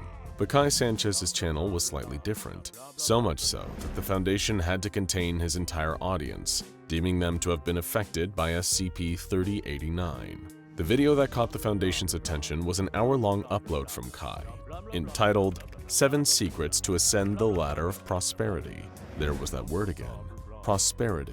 The same thing Pastor Jenner had promised his entire congregation in Darrington, and the similarities didn't end there. In his video, much like the pastor during his sermons, Kai Sanchez encouraged his audience to visualize their success in order to achieve it. He implied that the human consciousness could impact reality. For example, if his viewers just imagined themselves having a bigger bank account or looking more attractive, then these things would manifest themselves into the real world. One of Kai's secrets to ascend the ladder of prosperity was as follows. Visualize your ascendance. Reimagine yourself as someone who can reach the top of that ladder. Shed your old identity, tear it off, throw it aside like dead skin. You won't need it, not where you're going. The resemblance to Pastor Jenner's sermons was uncanny. Kai's video even encouraged that his audience leave scraps out to lure stray cats into their homes, and then, once they had one, to take a knife and, well, you remember what happened in Darrington. But Kai Sanchez made sure to specify, remember to hold the knife with your left hand. Another online community was tagged by the Foundation for similar teachings. This group of insular men were trying to apply the same methodology primarily to attract women. However, they also reasoned it could be used to improve their own financial status and physical stature, all done through visualizing and believing that doing so would make these things improve, that having faith would grant them prosperity. This disturbed community even tried to use bug rattlers to emit frequencies to aid in attracting women. Contained within these rattlers were the preserved remains of cicadas. Male cicadas have tymbals, structures on their outer shell that emit a loud hissing, chittering noise that they often use to find a mate after spending so much time dormant underground before burrowing up to the surface. And if you've been paying attention, you might be able to guess exactly where this is going. SCP-3089 is a phenomenon that occurs within communities of people who are seeking some form of prosperity. Whether that community be a town, a group of like-minded people online, or any other group of collected individuals. The particular type of prosperity these people are all seeking can be anything from spiritual enlightenment to financial success. The SCP Foundation does not yet quite understand exactly how SCP-3089 starts, only that the communities affected by it will attempt to achieve their chosen material success through the application of rituals, like visualizing what they hope to overcome and achieve, and practicing sacrifices. In short, these people have to believe these acts will grant them what they want. They need to be willing to go far enough to do unspeakable things. They need to have faith. Although what they don't realize is, some things can feed on that faith.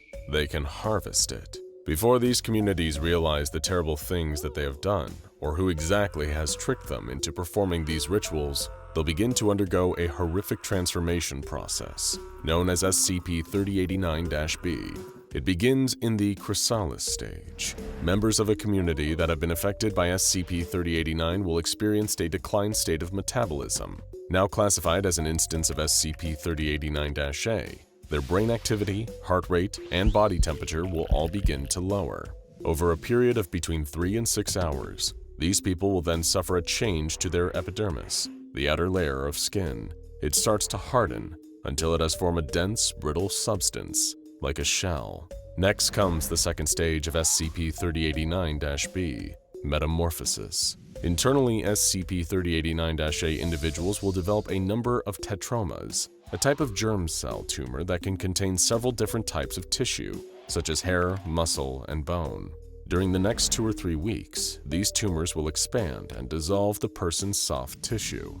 Then there's the final stage, emergence. An instance of SCP-3089-A will exit its dormant state that began in the initial stage.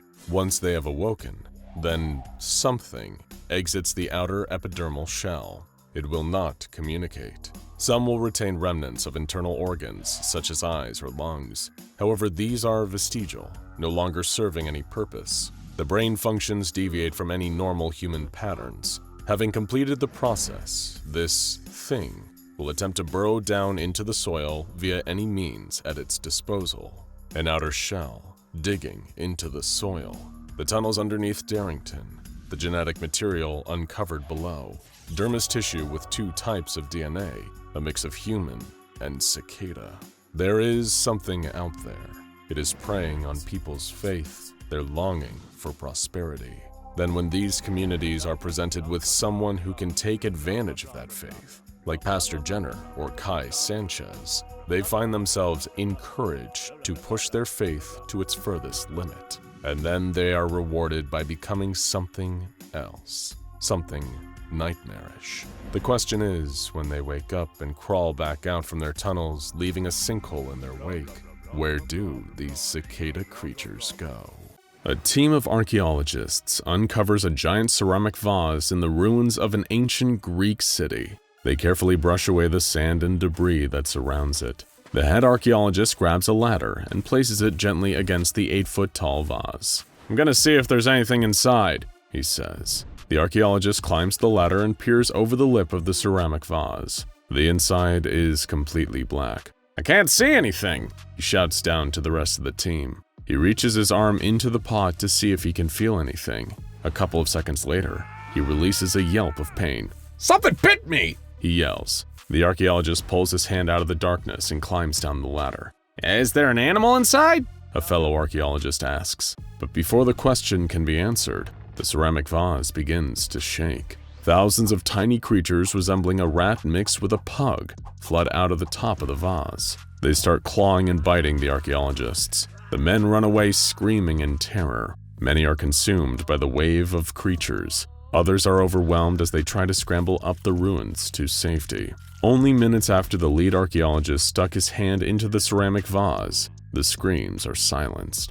The creatures wander aimlessly around the ancient Greek city. The SCP Foundation hears of the incident and sends a team to investigate. They classify the anomalous vase as SCP-019. When they arrive on the scene, the thousands of creatures that were manifested from the vase are found dead. These entities are designated SCP-019-2 and incinerated before any tourists visiting the archaeological site see the corpses. The extraction team examines the vase itself. It seems like a normal, although very large, ceramic from antiquity. The scientists put in charge of securing SCP-019 are Dr. Light and Dr. Vox. "Be careful," Light says. "We don't know what the connection is between the vase and these creatures. It seems as if they came out of it, but our instruments aren't detecting anything inside and there's no way they could have all fit into that thing anyway." Dr. Vox, who is closely examining the vase, comes to the same conclusion. They take a step back as the extraction team prepares to put ropes in place to move SCP-019.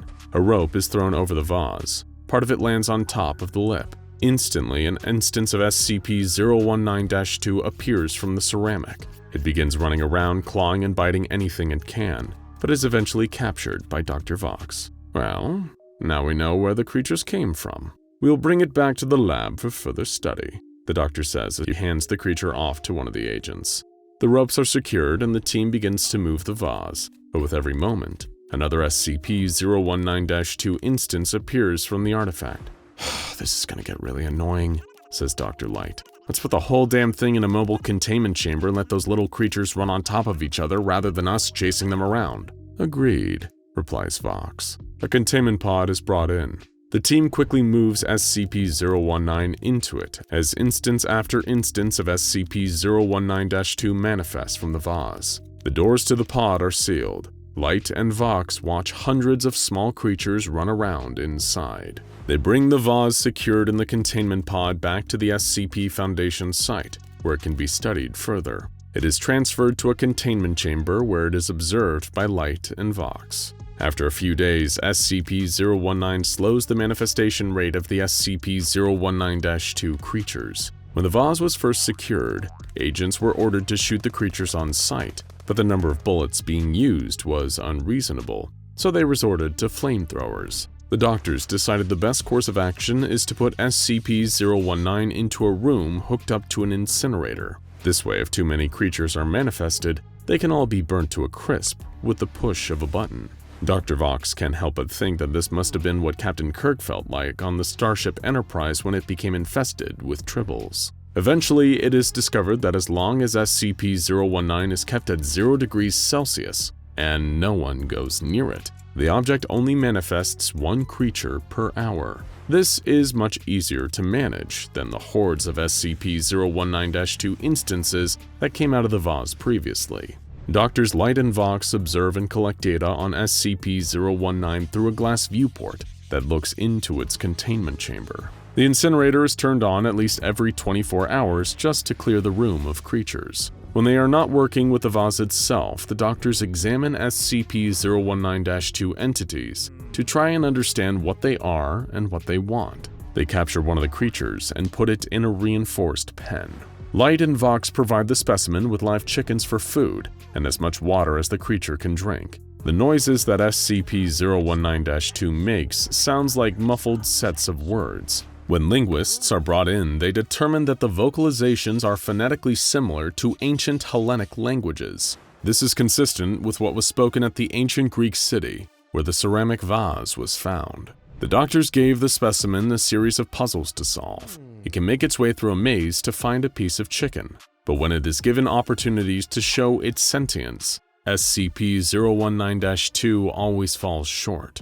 Dr. Light and Dr. Vox determine the creatures are about as intelligent as lab rats. One of the most peculiar things is that SCP-019-2 instances only live for less than 48 hours. No matter how much food, water, or care is given to the creatures, they drop dead in a day or two after being manifested. Dr. Light moves one of the dead critters to an operating room where it can be dissected. She cuts down the middle of its stomach with a scalpel and peels the skin and muscle away. "Well, that explains that," she says to the other researchers standing in the room. "The muscles seem to degrade rapidly from the instant SCP-019-2 is manifested into our world. There is basically no digestive tract other than a mouth and throat, but the most surprising thing is the complete lack of internal organs." Dr. Vox pushes the intercom button from the viewing room in which he is observing the procedure. "What do you mean there are no internal organs? It must have some sort of brain and cardiovascular system." "Yeah, but that's about it," Dr. Light responds. "There appears to be a very simple central nervous system with a brain the size of a pea and a heart, but nothing else. This creature can't metabolize the food it eats or filter out toxins, and I have no idea how it breathes. We need to run more tests." With each new specimen that's examined, the results are the same. The creatures aren't very intelligent. They die in under 48 hours, and they lack pretty much any internal organs. Then one day, everything changes for the worst. The guard posted to watch over SCP-019 notes something strange occurred during his shift. Without fail, the vase manifests an instance of SCP-019-2 every hour, but around 3 a.m., no creature was generated. Or at least that's what appeared to happen. The guard puts on protective equipment and enters the room to get a closer look, but there is nothing there. He locks up, records the anomaly, and returns to the viewing glass to continue his watch.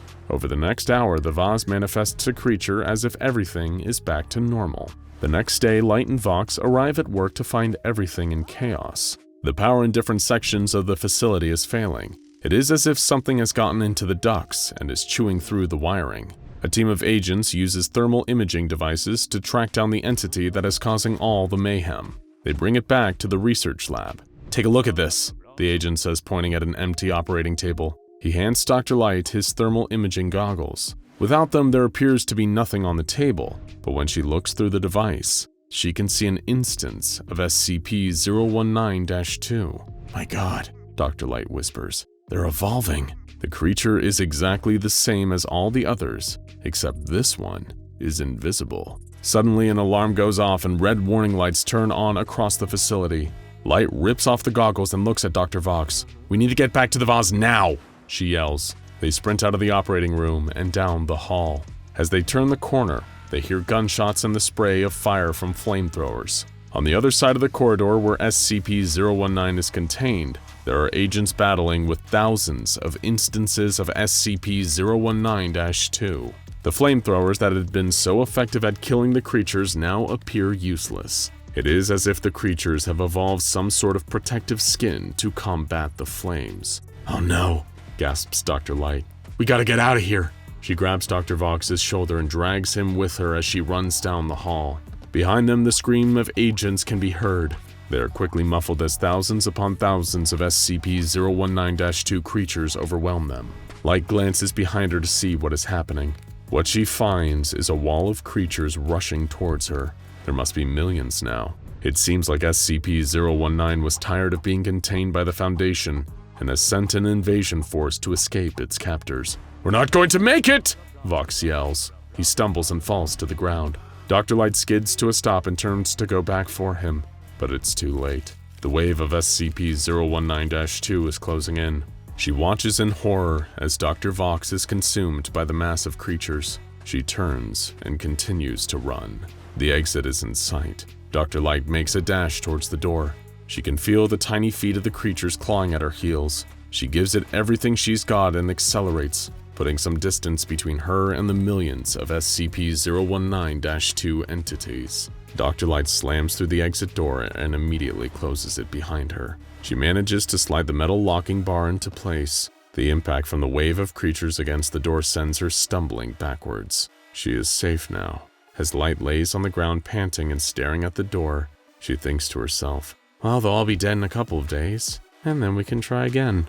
It has long been the mission of the SCP Foundation to secure and contain any anomalies they encounter, all to protect the safety of the human race. Sometimes containing an SCP is a trivial task, as simple as guarding a room or keeping an eye on an artifact with strange but mostly harmless properties. Other times, though, anomalies require a considerable number of the Foundation's personnel and resources to keep them under control. This latter category commonly includes some of the most dangerous creatures and entities that the SCP Foundation keeps under lock and key. However, while it might be only in very rare cases, every so often an SCP comes along with its very own built-in method of containment. This can often be the result of someone encountering an anomaly and discovering the perfect way of imprisoning it before the SCP Foundation comes along and steals all the credit. Undoubtedly, this makes the job of securing an anomaly all the easier for the Foundation's staff. After all, someone else has already done the hard part of the job for them. Or rather, it would make things easier if only the Foundation's own researchers chose not to interfere, and could leave a deadly threat kept safely in its box without trying to find out what makes it tick. SCP-5001 is, in some ways, a reminder that some things are best left alone, but it is also a grave warning not to tamper with that which you do not understand. Both of these lessons would soon be imparted on the SCP Foundation. Buried 60 kilometers below the ground in northern Russia is SCP-5001, a 53-kilometer wide structure. It is an enormous biomechanical machine, but to the untrained eye there is nothing anomalous about the object. And according to the Foundation's findings, this is indeed the case. There is nothing inherently anomalous about the structure itself. But there are a number of characteristics that seem to suggest it is, in some way, connected to anomalous phenomena. For one, there is the sheer scale of the structure. And then there's the records that were uncovered about SCP-5001, which appear to have been monitoring and tracking its status. Perhaps whoever constructed it or discovered it kept a record as they observed the structure. Nothing too out of the ordinary about that. But what's strange is that these date back to 11,000 BC, and yet were somehow made with modern systems of measurement. And other weirder documents have been recovered from inside of SCP-5001. Records written in languages from all over the world, and even some in languages lost to time.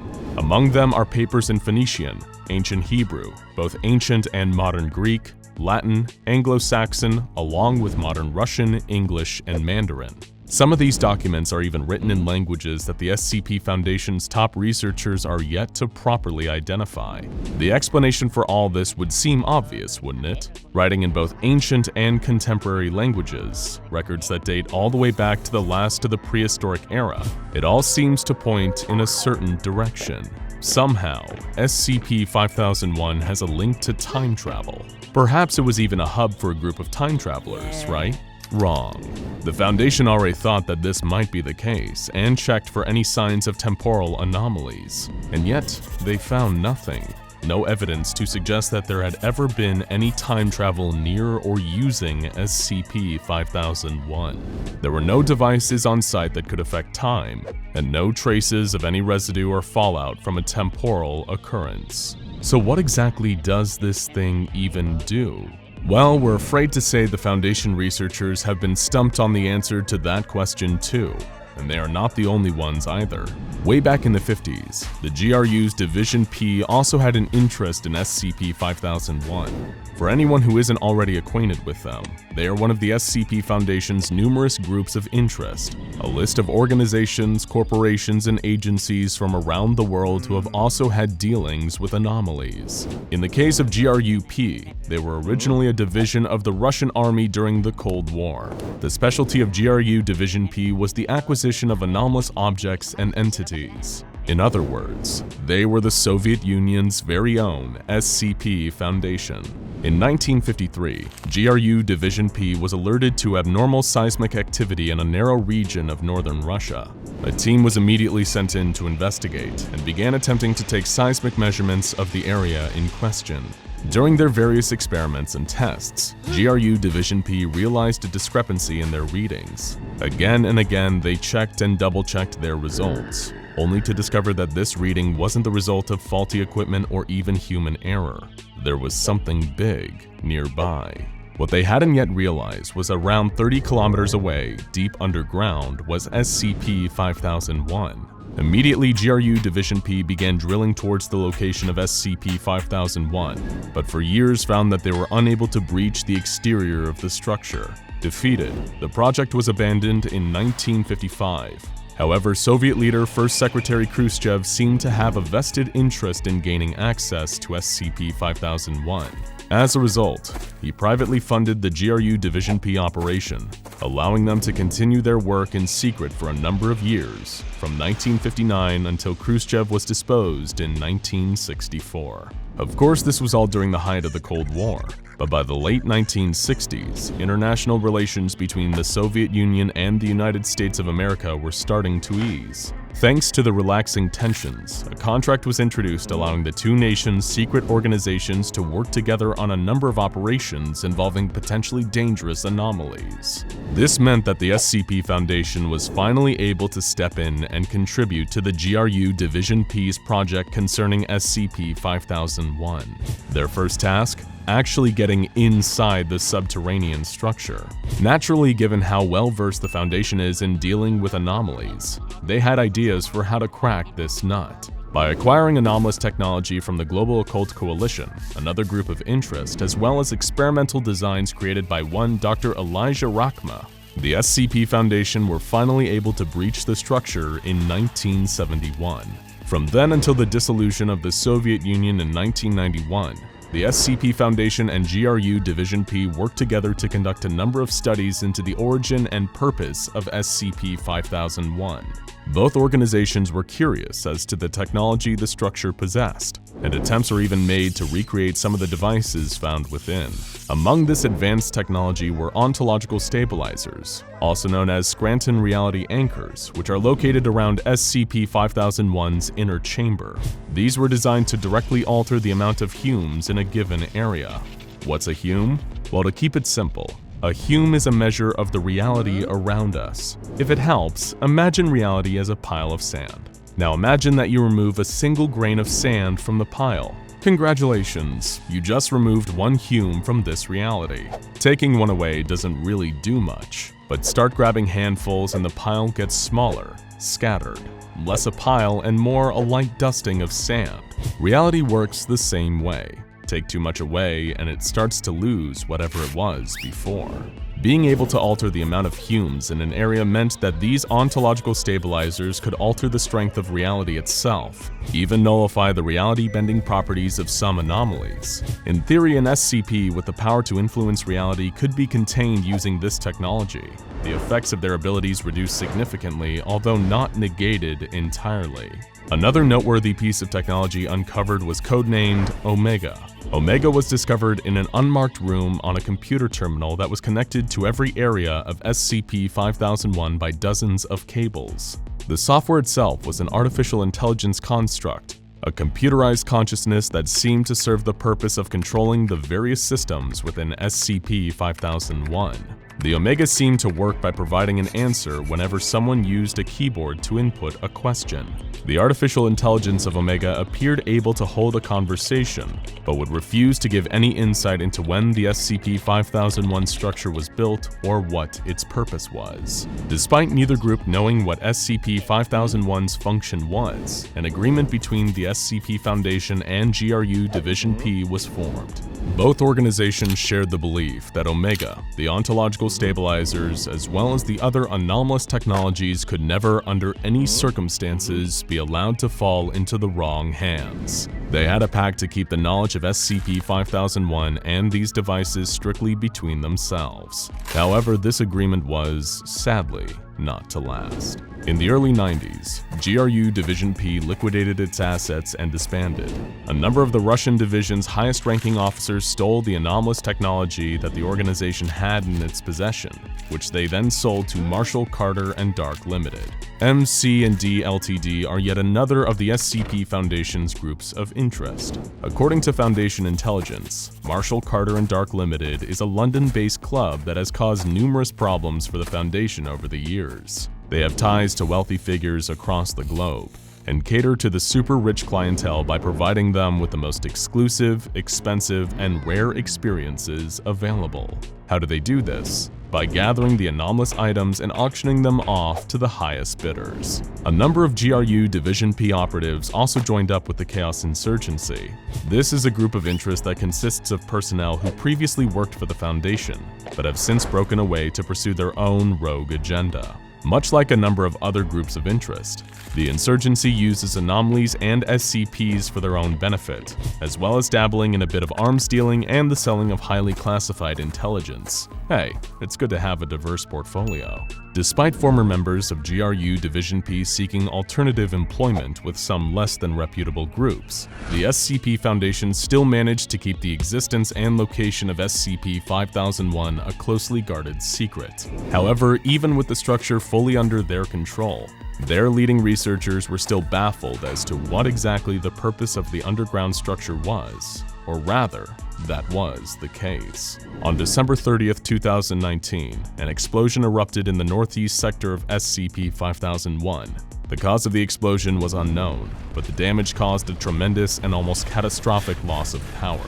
Whether the explosion had been triggered by one of the many groups of interest, like the former GRU Division P, or just a machinery malfunction, it almost caused the total destruction of SCP-5001. What would be so bad about that? Well, remember earlier when we said that every so often an SCP comes along with its very own built-in method of containment? You see, it wasn't the structure or technology of SCP-5001 that the Foundation should have been worried about. It was the thing inside of SCP-5001.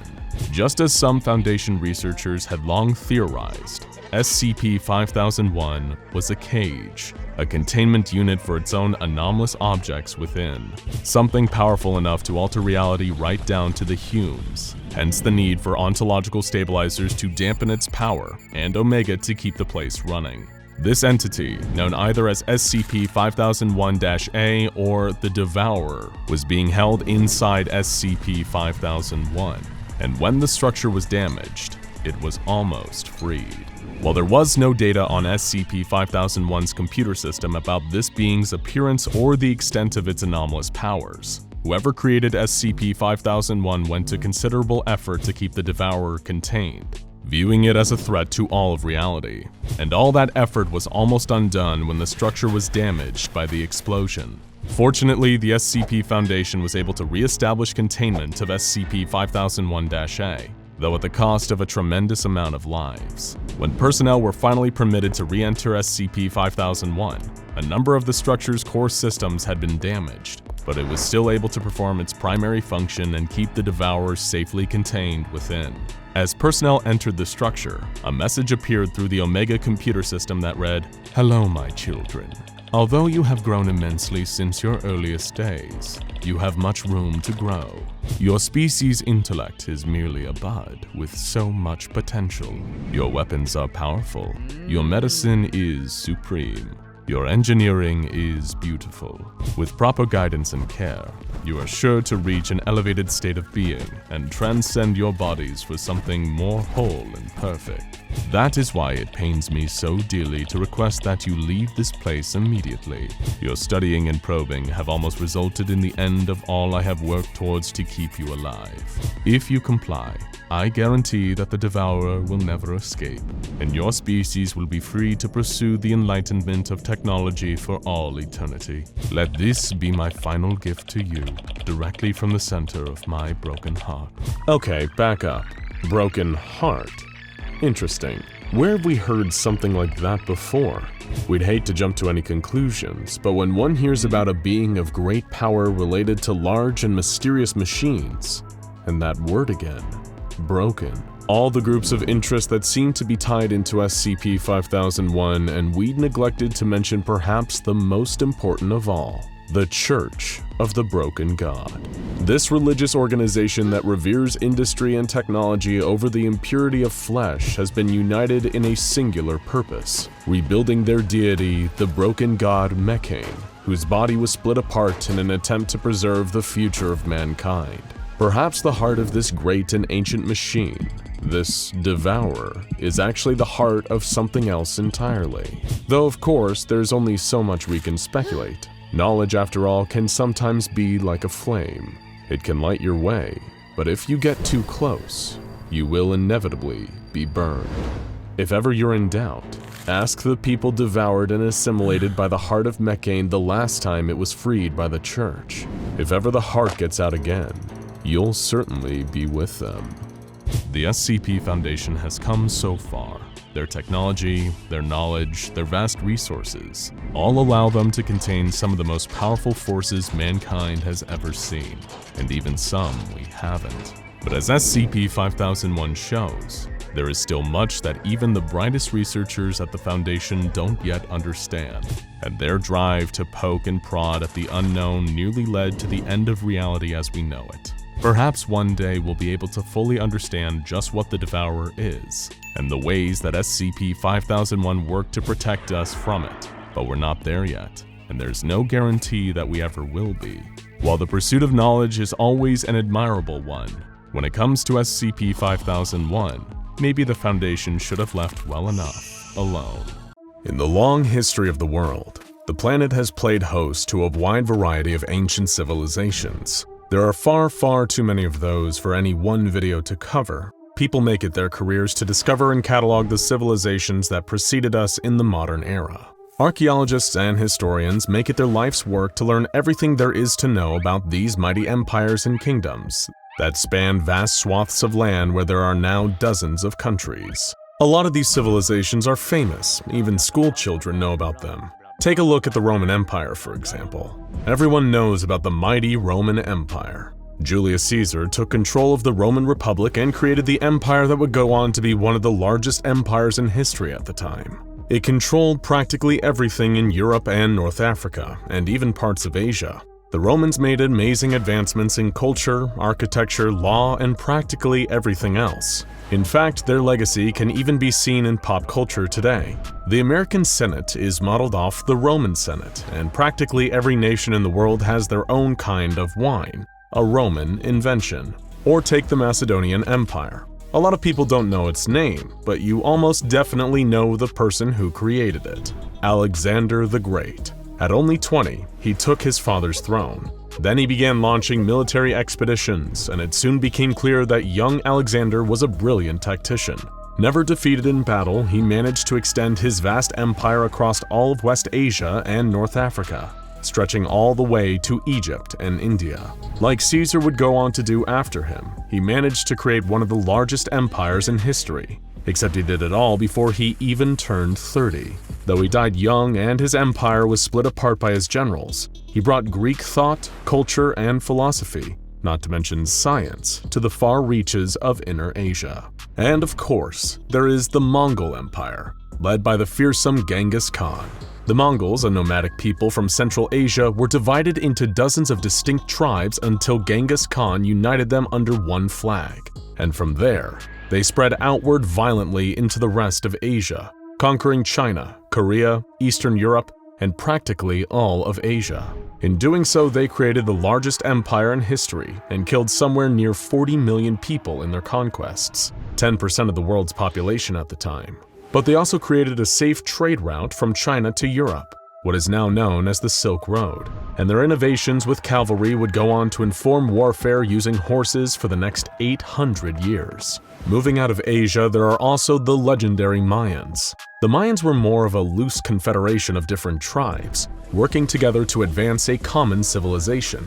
They didn't conquer as much land as the others, only one area in Central America, but they crafted a complex society with laws, civic duties, social rules, and extremely advanced religious rites and architecture.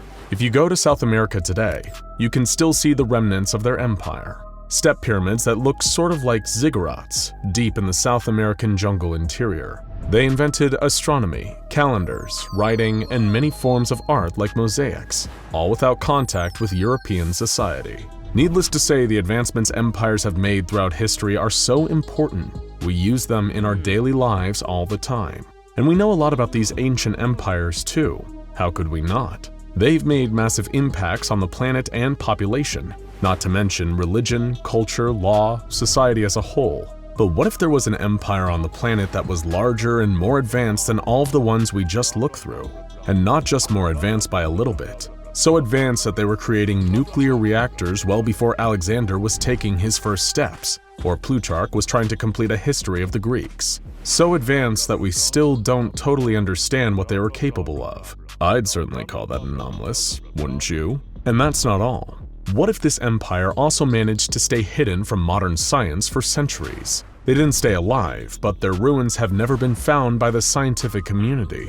Their relics have been squirreled away from the eyes of the world over the decades. You'd never find a reference to the Mechanite Empire in a history textbook or in a museum, and that's for a very good reason. The SCP Foundation has spent an extremely large amount of time and money ensuring that the evidence of this ancient empire never comes out to the rest of the world. But even if a culture creates anomalies, is the culture itself anomalous? Does it need to be contained? Especially if they're all long dead and their technology has degraded into unusability. Well, maybe. Except their technology is doing just fine. 2,000 years and counting, their technology is still working perfectly. In some cases better than our modern devices. How can that be possible? How can that not be anomalous? Well, as unbelievable as it might seem, it's true. We'll dive more into what exactly this empire out of Greece was in a bit, but for now we're going to look at an SCP file associated with them. Except this one couldn't be picked up, stuffed in a box, and shipped off to a containment locker in Site-19. You'll see why in a minute. But for now, let's just take a look at the file. SCP-2406 lacks any images or flashy documentation, so no clues there. Unless it's not possible to photograph the anomaly for some reason. The object class is safe, and the containment procedures aren't very long. A site, Provisional Site 31, has been constructed around SCP-2406 and is under the cover of a Kazakhstani military base. Provisional sites are temporary sites that the Foundation puts up in the field to contain an anomaly that can easily be transported somewhere else for containment. And if it's a Kazakhstani military facility, the anomaly is probably somewhere in Kazakhstan and can't be moved. Seems reasonable enough. All personnel who work directly with SCP-2406 are required to wear a Type A hazmat suit when in contact with the anomaly, and to undergo a full decontamination bath upon exiting. Whatever SCP-2406 is, being in direct contact with it can be dangerous to humans. So the Foundation uses specialized hazardous material suits, the big yellow jumpsuits you see near radiation or chemical spill sites. On top of that, an armed contingent of guards are to remain in place in and around Provisional Site 31 to ensure no one unauthorized accesses the anomaly. Though you'd have to wonder why anyone would try to access a military base. The containment procedures close out by declaring that anyone wanting to directly interact with SCP-2406-1, whatever it is, needs to get authorization from their site director. So, SCP-2406 has at least one sub-anomaly to deal with. Obviously, the Foundation is very interested in keeping this anomaly, or these anomalies, secret and protected at all costs, as well as limiting human exposure to something potentially dangerous. Now, let's take a look at the description. SCP-2406 is a mechanical automaton that's 93 meters tall and weighs approximately 210 metric tons. For the Americans among us, that's about 300 feet in height and 230 tons, over 450,000 pounds. No wonder the Foundation couldn't move it. After investigating, research concluded that SCP-2406 wasn't sentient, so it wasn't a robot or cyborg or artificial intelligence. An automaton is a machine to perform a specific task, and this thing, whatever it is, was controlled by at least 6 different operators, if not more. They piloted the machine using 160 different valves and levers within the torso, head, and chest of the automaton. And if it has a head and chest, it has limbs. Limbs that were controlled by a combination of pneumatics, hydraulics, and clockwork machinery. But controlling is one thing. How the heck does something like this get the power to move? The answer is a nuclear reactor embedded in its torso, with power cables running to its arms and legs. Yep, unbelievable as it may seem, this ancient curiosity was powered by the same source our modern aircraft carriers and nuclear submarines use. SCP-2406 was discovered on August 7, 1985, in the Aralkum Desert, but not by the Foundation. The Aralkum Desert used to be part of the Aral Sea before the Soviets drained part of it. It was during one of these drainings that the Russian military discovered SCP-2406 by tracking the radiation coming from it. As soon as they realized what they found wasn't some sort of abandoned warhead or uranium deposit, they called in the GRU's P Division, the unit of the Soviet government who dealt with anomalies, in the same way the Foundation did. They kept custody of the anomaly, but only for a few years. When the USSR collapsed in 1991, the Foundation stepped in with their agents and took control of the anomaly while everyone else in the area was busy dealing with the political fallout. They immediately began performing research and learned that the material SCP-2406 is made of isn't just one metal, but a toughened alloy of copper, zinc, nickel, lead, and iron. The mixture is why the metal looks bronze, despite not having any bronze in it. They also found 2 markings on it. One was on the outside of its back and showed the Aegean numeral for 9. Does that mean there are at least 8 more of these things buried somewhere? Maybe, but the Foundation hasn't found any of them. What's more interesting is that the numeral is Aegean, Greek, despite SCP-2406 lying in a lake in the Aral Sea, pretty far from Greece. The front of the anomaly, its chest, has an intricate symbol of a hammer striking an anvil on it. The right arm of the anomaly has a nozzle with piping attached to it. The piping leads to a pressurized chamber within SCP-2406 that is empty. But the Foundation did manage to find trace residue of various chemicals, such as pine resin, naphtha, quicklime, calcium phosphide, and sulfur inside the corners of the tank. Not coincidentally, those are the exact same chemicals used to create Greek fire, a primitive chemical weapon similar to napalm that the ancient Greeks used in warfare. Between this and the Aegean numeral, the Foundation judged that SCP-2406 was almost definitely constructed in Greece and brought here for some reason. The left arm of the anomaly isn't attached to it. In fact, initial reports said it was torn off at the shoulder and couldn't be found with the rest of it. But it seems that the Foundation managed to recover it since, detailed in one of the addenda in the file. Chemicals weren't the only thing they found inside SCP-2406. When they busted the main access plate open, researchers found something decidedly more morbid.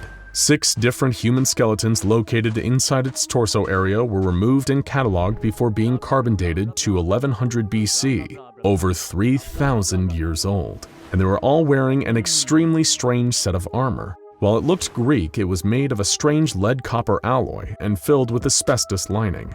Presumably, the armor was designed to absorb the radiation put out by SCP-2406's reactor. There were also tubes from the helmets leading to the outside, so they could breathe safe air. One of the levers pumped water into the tubes so that the pilots didn't die of thirst, and another tube was near the groin, probably so they could pee. Seems like the designers ensuring that whoever was piloting SCP-2406 could do so for hours or days. The Foundation ensured through testing that SCP-2406 doesn't work. The limbs don't move, and many of the levers have rusted or broken. All of that damage from disuse is repairable, but there is even more extensive damage from combat.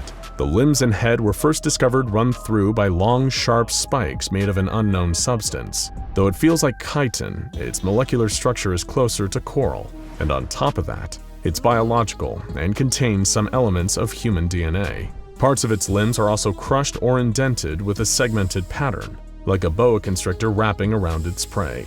The evidence suggests that SCP-2406 was in an intense fight with some sort of giant monster and lost. But that's all in the past. SCP-2406 also has a more present problem: its reactor. It melted through the back of the anomaly, penetrating the Earth, and seems to still be burning incredibly hot and radioactive nearly a kilometer under the surface. Engineers think that when it was intact, it works similarly to natural nuclear reactions rather than modern reactors, like when a uranium deposit begins to undergo fission. If nothing else, it means that SCP-2406's designers were studying those, and were far more advanced scientifically than any other culture on the face of the planet at the time that we know of. While they were investigating the wreck, Foundation personnel also discovered something interesting: a watertight ceramic jar, like the ones ancient Egyptians used to preserve organs. When they broke the seal, they found 2 tightly bound scrolls written in a unique language resembling Mycenaean Greek.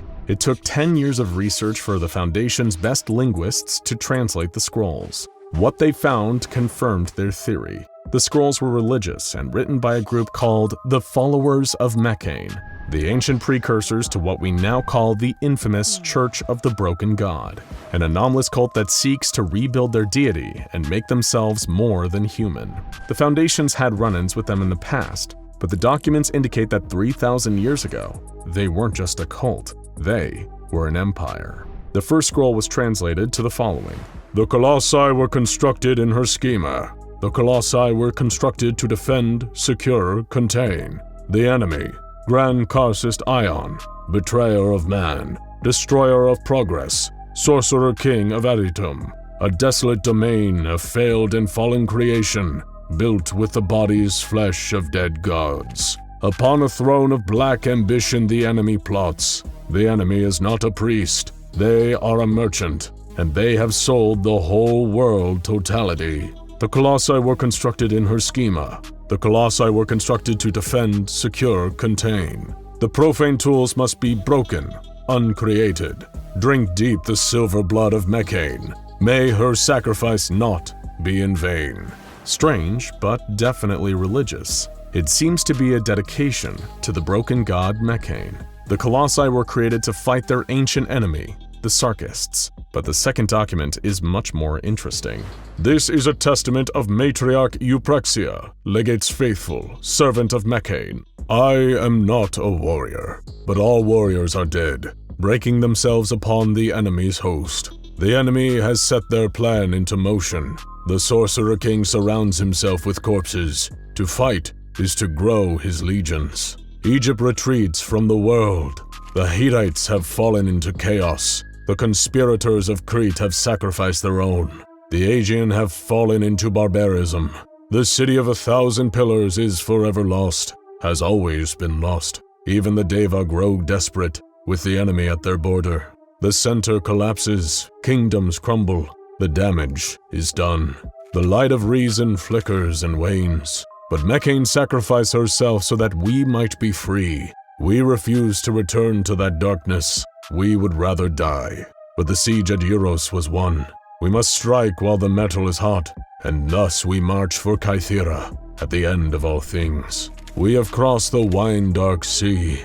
We have seen villages ravaged by the Red Death. We have seen the dead, the dying, and the deathless. We cast the accursed to holy flame. We enter his desolate domain. And in our left hand we carry our answer. We cannot undo what has been done, but we can delay the Sarkic dawn. So it seems that the ancient Mechanite Empire were once at war with another empire, the hated Sarkists. Losing and all their allies dying, they poured their resources into these massive mechs and sent them deep into enemy territory, equipped with some sort of doomsday weapon as a hope for success. What happens next is, unfortunately, a mystery. On December 12th of 1998, the Foundation found something almost 30 kilometers away from SCP-2406 during a routine patrol.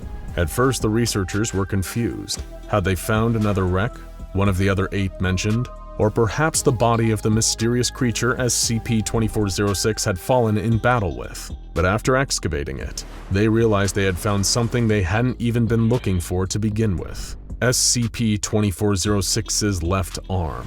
The way it landed suggested that it had been torn off during the battle and hurled away.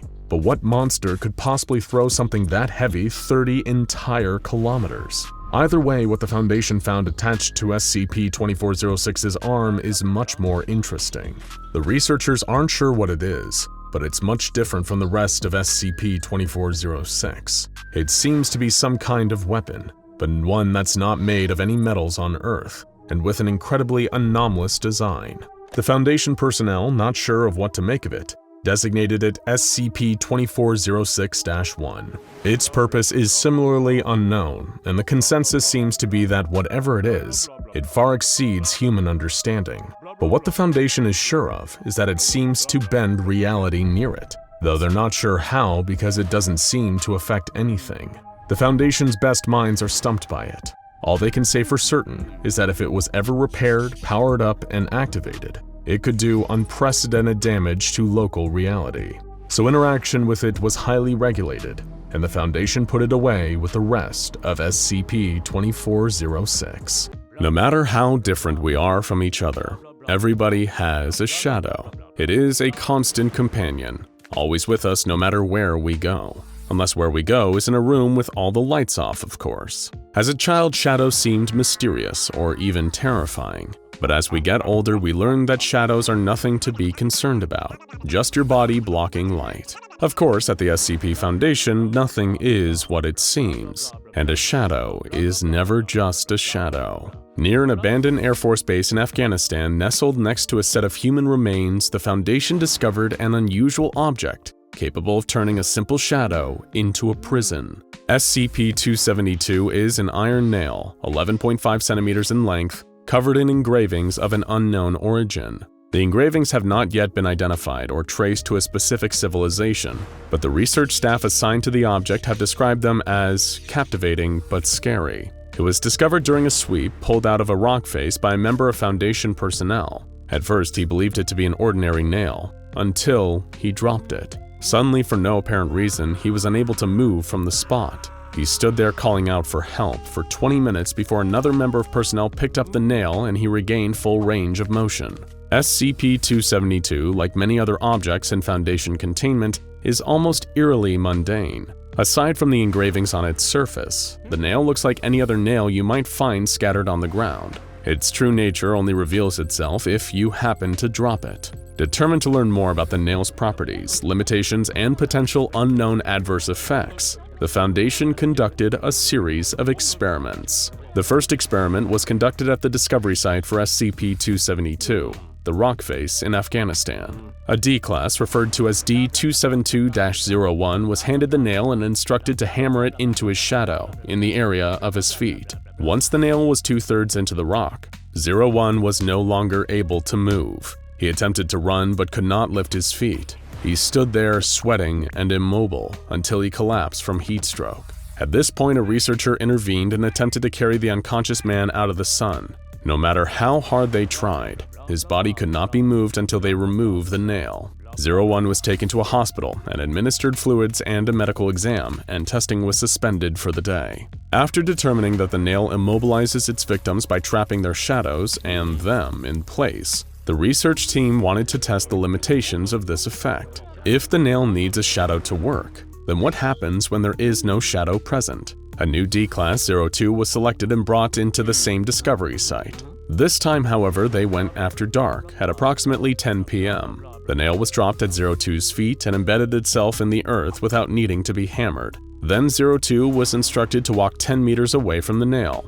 He managed this easily with no adverse effects. The experiment was relatively uneventful until 02 attempted to flee the scene and was terminated for his escape attempt. The body was disposed of, and the research team made note of their findings. The nail does not work if the subject is not casting a shadow. So if total darkness kept the nail from working and bright light meant it worked completely, what would happen if the light changed in the middle of the experiment? 2 hours before sunrise, the very same night, another D-Class was brought into the site. The subject, 03, was instructed to walk away from the nail in a straight line until he was told to stop. 2 hours later, when the sun came up, all hell broke loose. 03 was pulled into pieces as his body attempted to make its way back to the direction of the nail by any means necessary. His legs were yanked back towards the nail and were collected several feet from it. His torso, on the other hand, was located 106 meters away from the nail, with signs of road rash and severe trauma. 3 cleanup teams were required to remove all evidence of the carnage. The nail was removed to Test Facility 25-H, and the team decided to put an end to any further experimentation involving Sunrise. Several lighting-based experiments followed the Sunrise disaster, all with relatively uneventful findings. The research continued in this way until one member of the research team, Dr. Cho, posited a new question. What happens if the nail is embedded in 2 overlapping shadows? 2 other members of D-Class personnel, 04 and 05, were positioned under stadium lights so that their shadows overlapped. The nail was dropped onto a point where the shadows were on top of each other and promptly embedded itself in the ground. Both subjects were instructed to attempt to move away from the nail. 05 was completely trapped, unable to move her feet or walk away. Meanwhile, 04 was able to move freely with no consequences except for a feeling of a chill. So the nail is only able to hold one person at a time. In an attempt to see if there is a pattern present in terms of which person the nail will hold, if presented with multiple options, a follow-up experiment was conducted with 8 members of D-Class personnel, ranging in age from 18 to 59 years old. All 8 subjects were placed with their shadows overlapping, and the nail was dropped onto the point of overlap. The youngest subject, an 18-year-old boy, was held still by the nail. The other 7 test subjects let out a scream when the nail hit the ground, and were reported to shiver throughout the duration of the test. When the 18-year-old was taken out of the study and the experiment was repeated, the second youngest person in the group was held in place. The experiment was repeated 4 more times, removing a subject each time until subject 07 collapsed from hypothermia. The next experiment was conducted outside, in a grassy field near the test site. Subject 05 was placed on the grass and handed a shovel. Once the nail was firmly in the subject's shadow, she was instructed to dig it out of the dirt. 05 began digging and proceeded normally at first. After 90 seconds, however, she fell to the ground screaming in agony. A medic rushed to her side, but by the time he reached her side, she was already dead. An autopsy determined that subject 05 died of a cerebral hemorrhage with no clear physical cause, though it appears that the attempt to remove the nail is what killed her. The research team decided to take a break from human trials and take a closer look at the physical properties of the nail itself. What weaknesses did it have? Could it be destroyed? Subject 09 was given the nail and a collection of tools, then instructed to go to town on the object and attempt to destroy it. 09 placed the nail in a vise and attempted to go at it with an angle grinder. As soon as the grinder touched the nail, 09 fell to the ground, seizing and speaking in tongues, hands pressed to his temples. 30 seconds later, he was dead from the same kind of cerebral hemorrhage that killed Subject 05. Examination of the nail revealed a small amount of surface damage, showing that the nail likely can be destroyed, but is somehow able to defend itself against destruction. Regular human trials were resumed the next day, and Subject 10 was brought into the test facility. There, one stadium light was placed on a computer-controlled track, allowing the light to be shifted incrementally from a remote point outside of the room. The light was set up to cast a long shadow, and the nail was dropped into the shadow's head. Immediately, Subject 10 was unable to walk away from the nail, in keeping with the standard effects of SCP-272. Then the light was slowly raised, moving the shadow. The subject was dragged along as the shadow moved, as if yanked by his feet. He stumbled and had to work to regain his balance. Then the light was moved quickly. Again, the subject was dragged along with the motion of the shadow. However, due to the rapid pace of the light's motion, he was unable to keep his balance and fell to the floor, receiving scrapes, bruises, and mild road rash. Finally, in an attempt to see what might happen if the subject was unable to move even against his will, 10 was restrained. His feet were chained to the floor and a chicken wire screen was placed between him and the nail. Then the light was moved again. To the horror of the research team watching, these restraints did nothing to lessen the nail's hold on the subject. He was pulled forward violently, and the chains ripped from the floor and his body slowly forced itself through the chicken wire, landing on the other side in a pile of tiny pieces, like a potato shot through a tennis racket. No matter what is holding them down or what is in their way, a subject cannot escape the pull of their shadow or the prison of the nail. They will be bound to it, even if it kills them. Testing was temporarily suspended while a cleaning crew attended to the room, taking the rest of the day to get the blood stains out of the concrete. The final experiment on record was conducted the following day. Subject D272-04 was placed in the center of the room, with one stadium light casting his shadow at a 45-degree angle. The nail was dropped onto 04's shadow and he was held in place. Then the research team simply waited. Food and water was provided every few hours as well as a bucket to use as a bathroom. For the first 2 days, the subject seemed relatively normal, if exhausted and upset. On the third day, he did not respond to food or water when it was offered. After a week had passed, the subject began to speak in rapid manic screams of what was determined to be a dead language. By day 11, the subject was switching back and forth between bursts of intense ranting and a catatonic state. Finally, after 14 days pinned to the spot by the nail, Subject 04 was set free. As soon as the nail was removed, they began speaking English again. They were severely malnourished and visibly traumatized, but immediately began to recover once freed from the nail's hold. Portions of the subject's rants were recorded and translated by Dr. Kimuro, who attempted to interview the subject on the 14th day of the study. At one point, the subject said, "I cannot sleep. The screams are heard. I am not warm.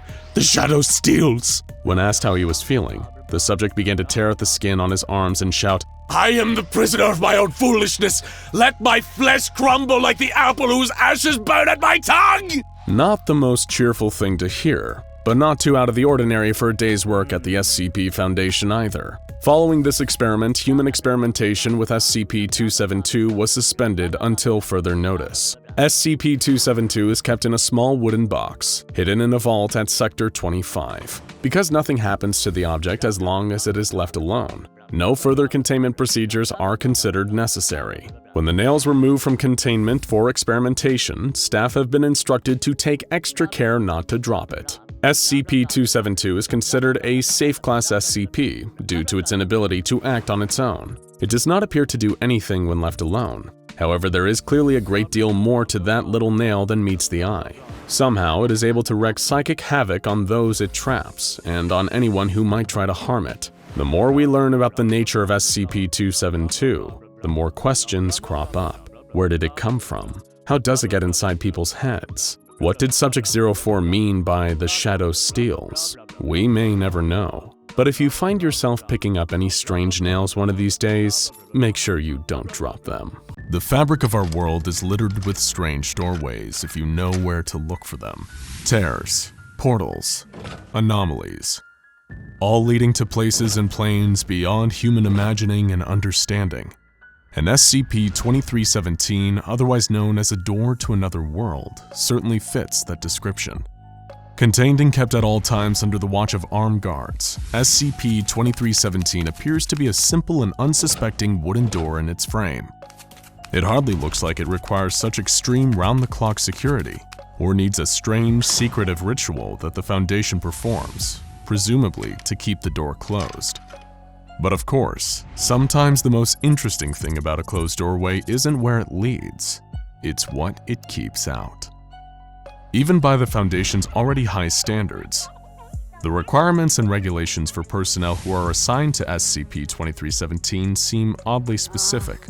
Psychological testing is standard practice to work for the Foundation, but an additional hurdle that anyone has to clear before even getting to glimpse at this unassuming wooden door is having a score of at least 72 on the Milgram Obedience Examination. It is also mandatory that personnel assigned to maintaining it are both unmarried, with no children or next of kin, as well as an unwavering, unquestioning loyalty to the Foundation, pure devotion to its code and objectives. These may seem like strange requirements. After all, SCP-2317 is just a door, isn't it? Perhaps there's a reason that the Foundation keeps so much of the information about SCP-2317 buried deep under layers upon layers of security, with only the Overseer Council privy to the full details of its strange nature. Knowledge, as they say, is power. But maybe knowing too much about whatever is behind that door can prove deadly. Still, if SCP-2317 is a door to another world, an alternate dimension, or parallel reality, it must be safe enough to visit. After all, the Foundation has been sending personnel in there on a regular basis. Daily, in fact. According to the O5 Council, this is done as part of a procedure to maintain active containment of something lurking beyond that old wooden door frame. But what could possibly warrant such constant maintenance and surveillance?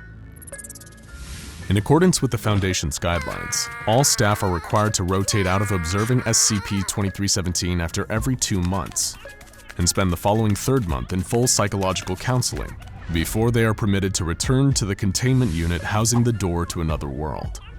It was after one of these month-long periods of evaluation that a Foundation guard was informed that his security clearance has been raised to level 3, and that he'd been selected for the duty of carrying out 220 Calabasas. He knew the name instantly. This was the title given to the daily containment procedure that absolutely had to be carried out. The guard didn't question these orders. After all, he'd been selected precisely because of his loyalty to the Foundation. He did make one request to his commanding officer, however. He wanted to know what had happened to the last guard that had performed the procedure. Didn't make it out of psychological evaluation, the officer replied. Not letting this affect his dedication, the guard was told to prepare for procedure 220 Calabasas. Along with a fellow member of Foundation security personnel, the guard was instructed to gather everything on a strange list. The first was a pre-selected member of Class D personnel, specifically a convicted murderer.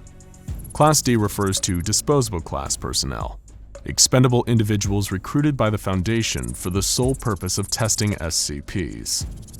Class Ds were usually prison inmates repurposed for SCP testing, and the one chosen for 220 Calabasas was no exception, serving multiple life sentences for murders, or at least that's what the guard had been told.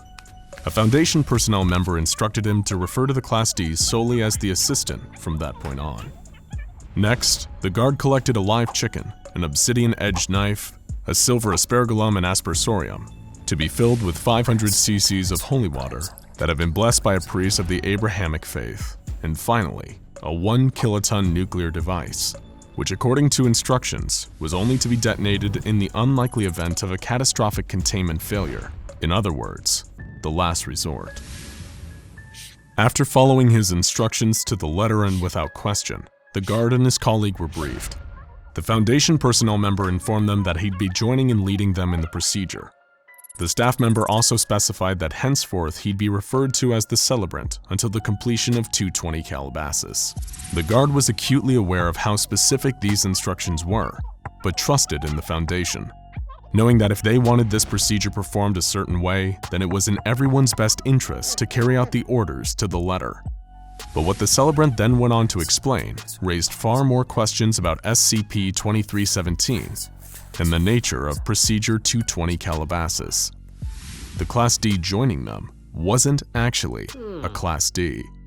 The assistant, as they were now referred to, was in reality another Foundation staff member, with a Level 4 security clearance specifically tailored to SCP-2317. Every member of staff entering through SCP-2317 and taking an active role in 22 Calabasas needed to be informed that this assistant was not to be harmed or treated as a member of disposable class. Fighting back the nagging question of why the Foundation would employ this subterfuge, the guard, along with his fellow security officer, the celebrant, and assistant, prepared for their departure through the door to another world at solar noon, when the sun was highest over SCP-2317. Solar noon, chickens, and holy water. This all seemed like an oddly occult combination for the Foundation. As they entered the old wooden door, beyond lay a barren salt plain, stretching out for kilometers in every direction. This alternate dimension, according to the briefing, was designated SCP-2317 Prime. The guard immediately noticed a ring of 7 pillars directly ahead of the group as they entered, each of them bearing intricately detailed engravings unlike anything from any era of ancient history. Procedure 220 Calabasas was carried out quickly but carefully, the guard watching as the celebrant and assistant were careful not to miss a step. First, the celebrant scattered holy water into the center of the pillars with the aspergillum and aspersorium, looking down at his feet and keeping a steady pace as he stepped counterclockwise around them. The guard watched intently as the celebrant completed his circuit around the pillars and turned to the assistant, anointing his head with holy water. 7 seals, 7 rings, 7 thrones for the Scarlet King, he said aloud. The assistant, with the obsidian blade in his hand, took the chicken and dispatched it in sacrifice, letting its blood mix with the holy water. He then repeated the celebrant's circuit in the opposite direction, before stepping into the center of the stone pillars.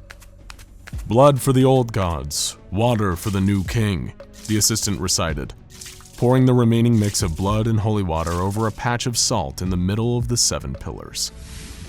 Even though he knew it wasn't his place to question the Foundation, as the 220 Calabasas procedure took place, the guard couldn't help but wonder what all this was for. It seemed so ritualistic, like something deeply religious or even magical. He never bought into all that occult mumbo-jumbo, even while working for the Foundation. But he had learned not to question anything, even the strangest and most inexplicable of sights.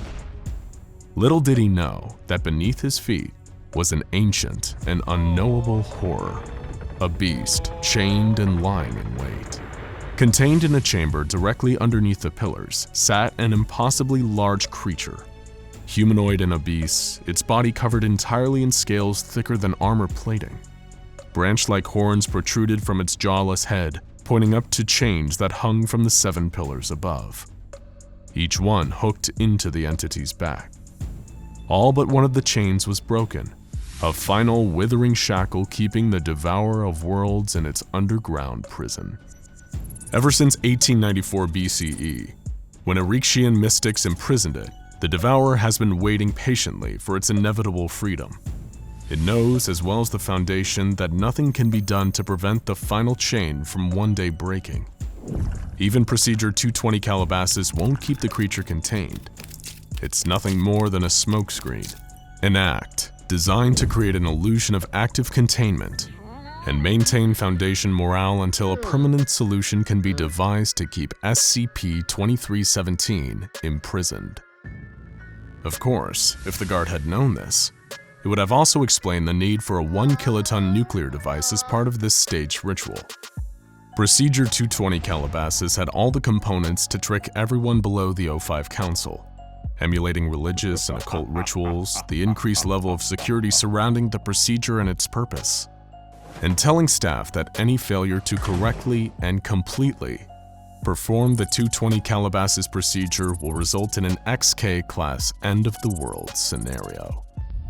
All these elements work together to conceal the truth that one day the Devourer will escape and lay waste to our dimension. Knowledge is power, and maybe knowing too much truly is deadly. Perhaps if the guard had learned any of this, he'd have understood why his predecessor never made it out of psychological evaluation.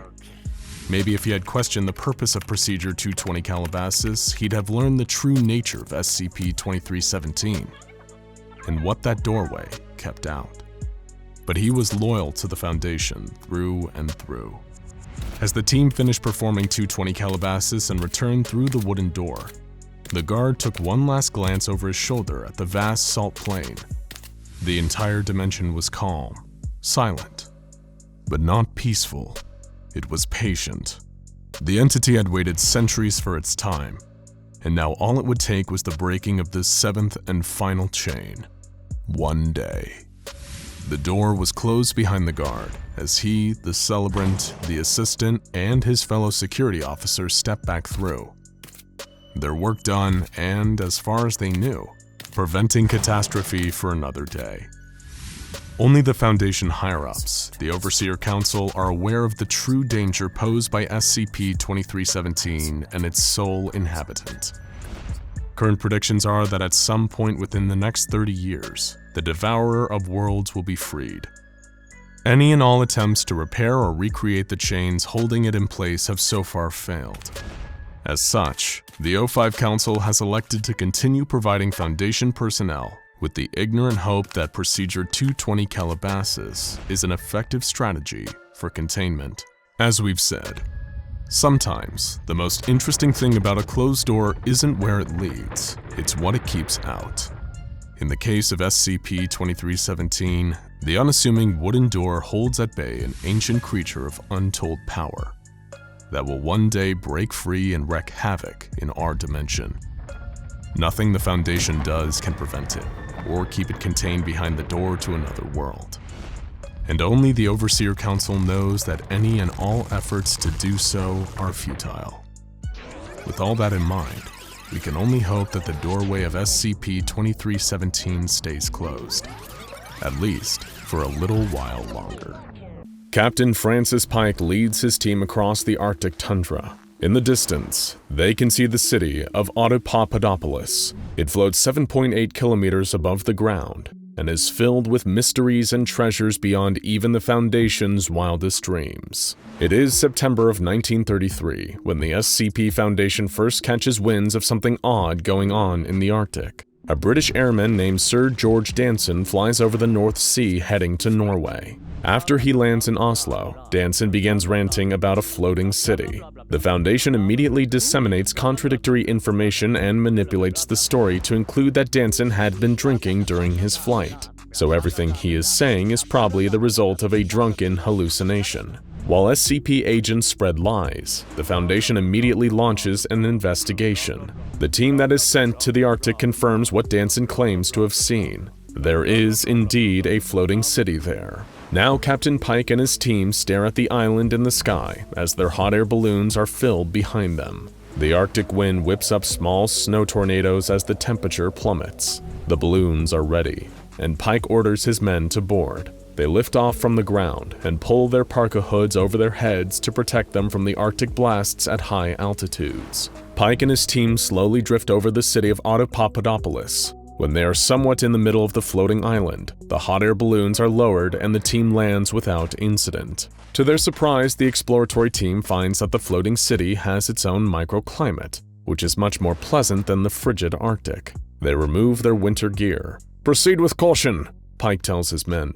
"We have no idea what we're going to find in the city." The architecture is clearly old, but not exactly like anything on Earth today. It seems to be a conglomerate of ancient Mesopotamian design mixed with the design features of several other cultures. Many of the buildings that line the stone streets are crumbling, and the city overall is in ruins. Pike leads his team down a series of roads. Scientists photograph and take notes of the city for Foundation records. SCP agents check around every corner to make sure there is nothing hiding in the shadows. The team comes to a crossroads. "Halt!" Pike shouts. Standing in front of them is an old man with long gray hair and a white beard. He seems to be of Middle Eastern descent. "Hello, friends," the old man says. "Welcome to Audapaupadopolis. I am the caretaker of the city. I've been expecting you. Please follow me." The old man turns around and proceeds down the causeway. Pike hesitates for a moment. Stay alert, he whispers to the agents behind him. Then he begins to follow the old man down the street. As Pike walks, he takes in the grandeur that the city once held. The roads are as wide as the main avenues back in London, while the buildings, although in shambles, still retain some of their ancient beauty. Pike begins to walk a little faster to catch up with the old man. What happened here? He asks. The man turns his head. All will be revealed soon, Francis Pike. Just be patient. How do you know my name? Asks Pike. The old man smiles. They turn another corner, and in front of them is the Grand Hall. It seems to have survived whatever catastrophe befell the rest of the city. Pike stops and stares up at the massive structure with his mouth ajar. Come, says the old man, as he motions the SCP team to follow him up the steps into the main hall. Let's eat. The old man prepares a simple meal, but one that fills the stomachs and satisfies Pike and his men. At the conclusion of the meal, Captain Pike approaches the mysterious man. I feel like you deserve an explanation as to who we are and why we're here, Pike says. The old man raises his hand. You are from the Foundation, he replies. I already know about the Foundation and you, Francis Pike. I have been waiting for you to arrive for a long time. There are things I need to show you in the city. There are old secrets and ancient relics from the past that you were sent here to learn about. Pike looks at the man and squints. What are you talking about? How could you know we were coming? And what relics are you referring to exactly? The old man grins and places a hand on Captain Pike's shoulder. Pike feels a longing emotion well up inside of him. It's as if he has been waiting for this moment his whole life. Come, says the old man. You and your men need rest. He shows Pike and the exploration team to several rooms down the hallway where they can set up for the night. The rooms are large and comfortable. Sleep well, Francis Pike. Tomorrow I have much to show you. The old man leaves the room and proceeds down the hallway to his small, humble chamber.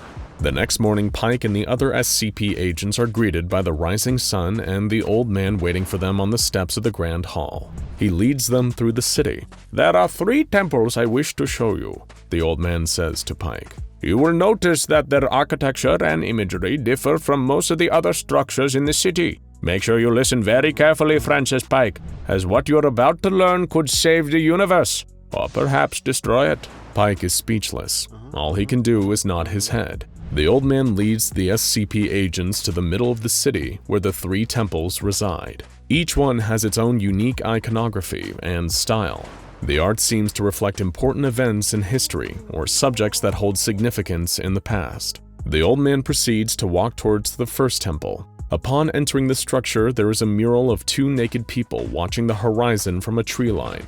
Behind them are a wolf and bear that seem to be protectively standing guard. Directly opposite of this picture is a painting of a figure holding a flaming sword on a hill. As Pike and his team enter the main hall, they are welcomed by a gigantic mural depicting the sun rising over Audapaupadopolis. This is where the Temple of Sunrise gets its name, the old man says, gesturing to the mural on the far wall. Below the sunrise is a golden man holding a spear with a silver point. He wears a shining crown. Pike can't help but notice that the man in the mural looks similar to their guide, just a lot younger. Perhaps it's his son or a relative, Pike thinks to himself. Above the sunrise is a dragon with green eyes. Engraved across the dragon's body are the words, "They will know what is." The other walls contain images of the same golden man. In one picture, he stands at the foot of a throne with a naked woman wrapped in snakes behind him. On another, the golden man sits on the throne with an iron crown hovering above his head.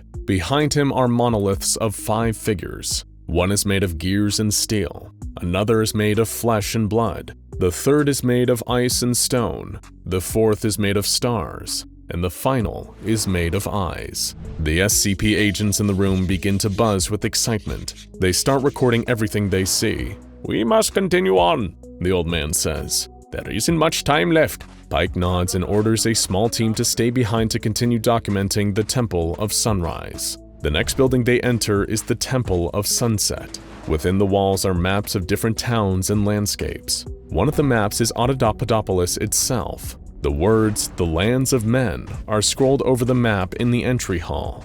The old man stops at the opening to the main gallery. Prepare yourself, Francis Pike. What you're about to witness will not be pleasant. They head into the next room where the temperature immediately shoots up. What the hell is producing all of that heat? Pike asks. There is nothing but crumbling walls and fallen columns visible in the room. One of the scientists hollers from the back of the group. Jesus! Sir, I think you need to take a look at this! He walks up to Pike and hands him a pair of thermal imaging goggles. Pike puts them on.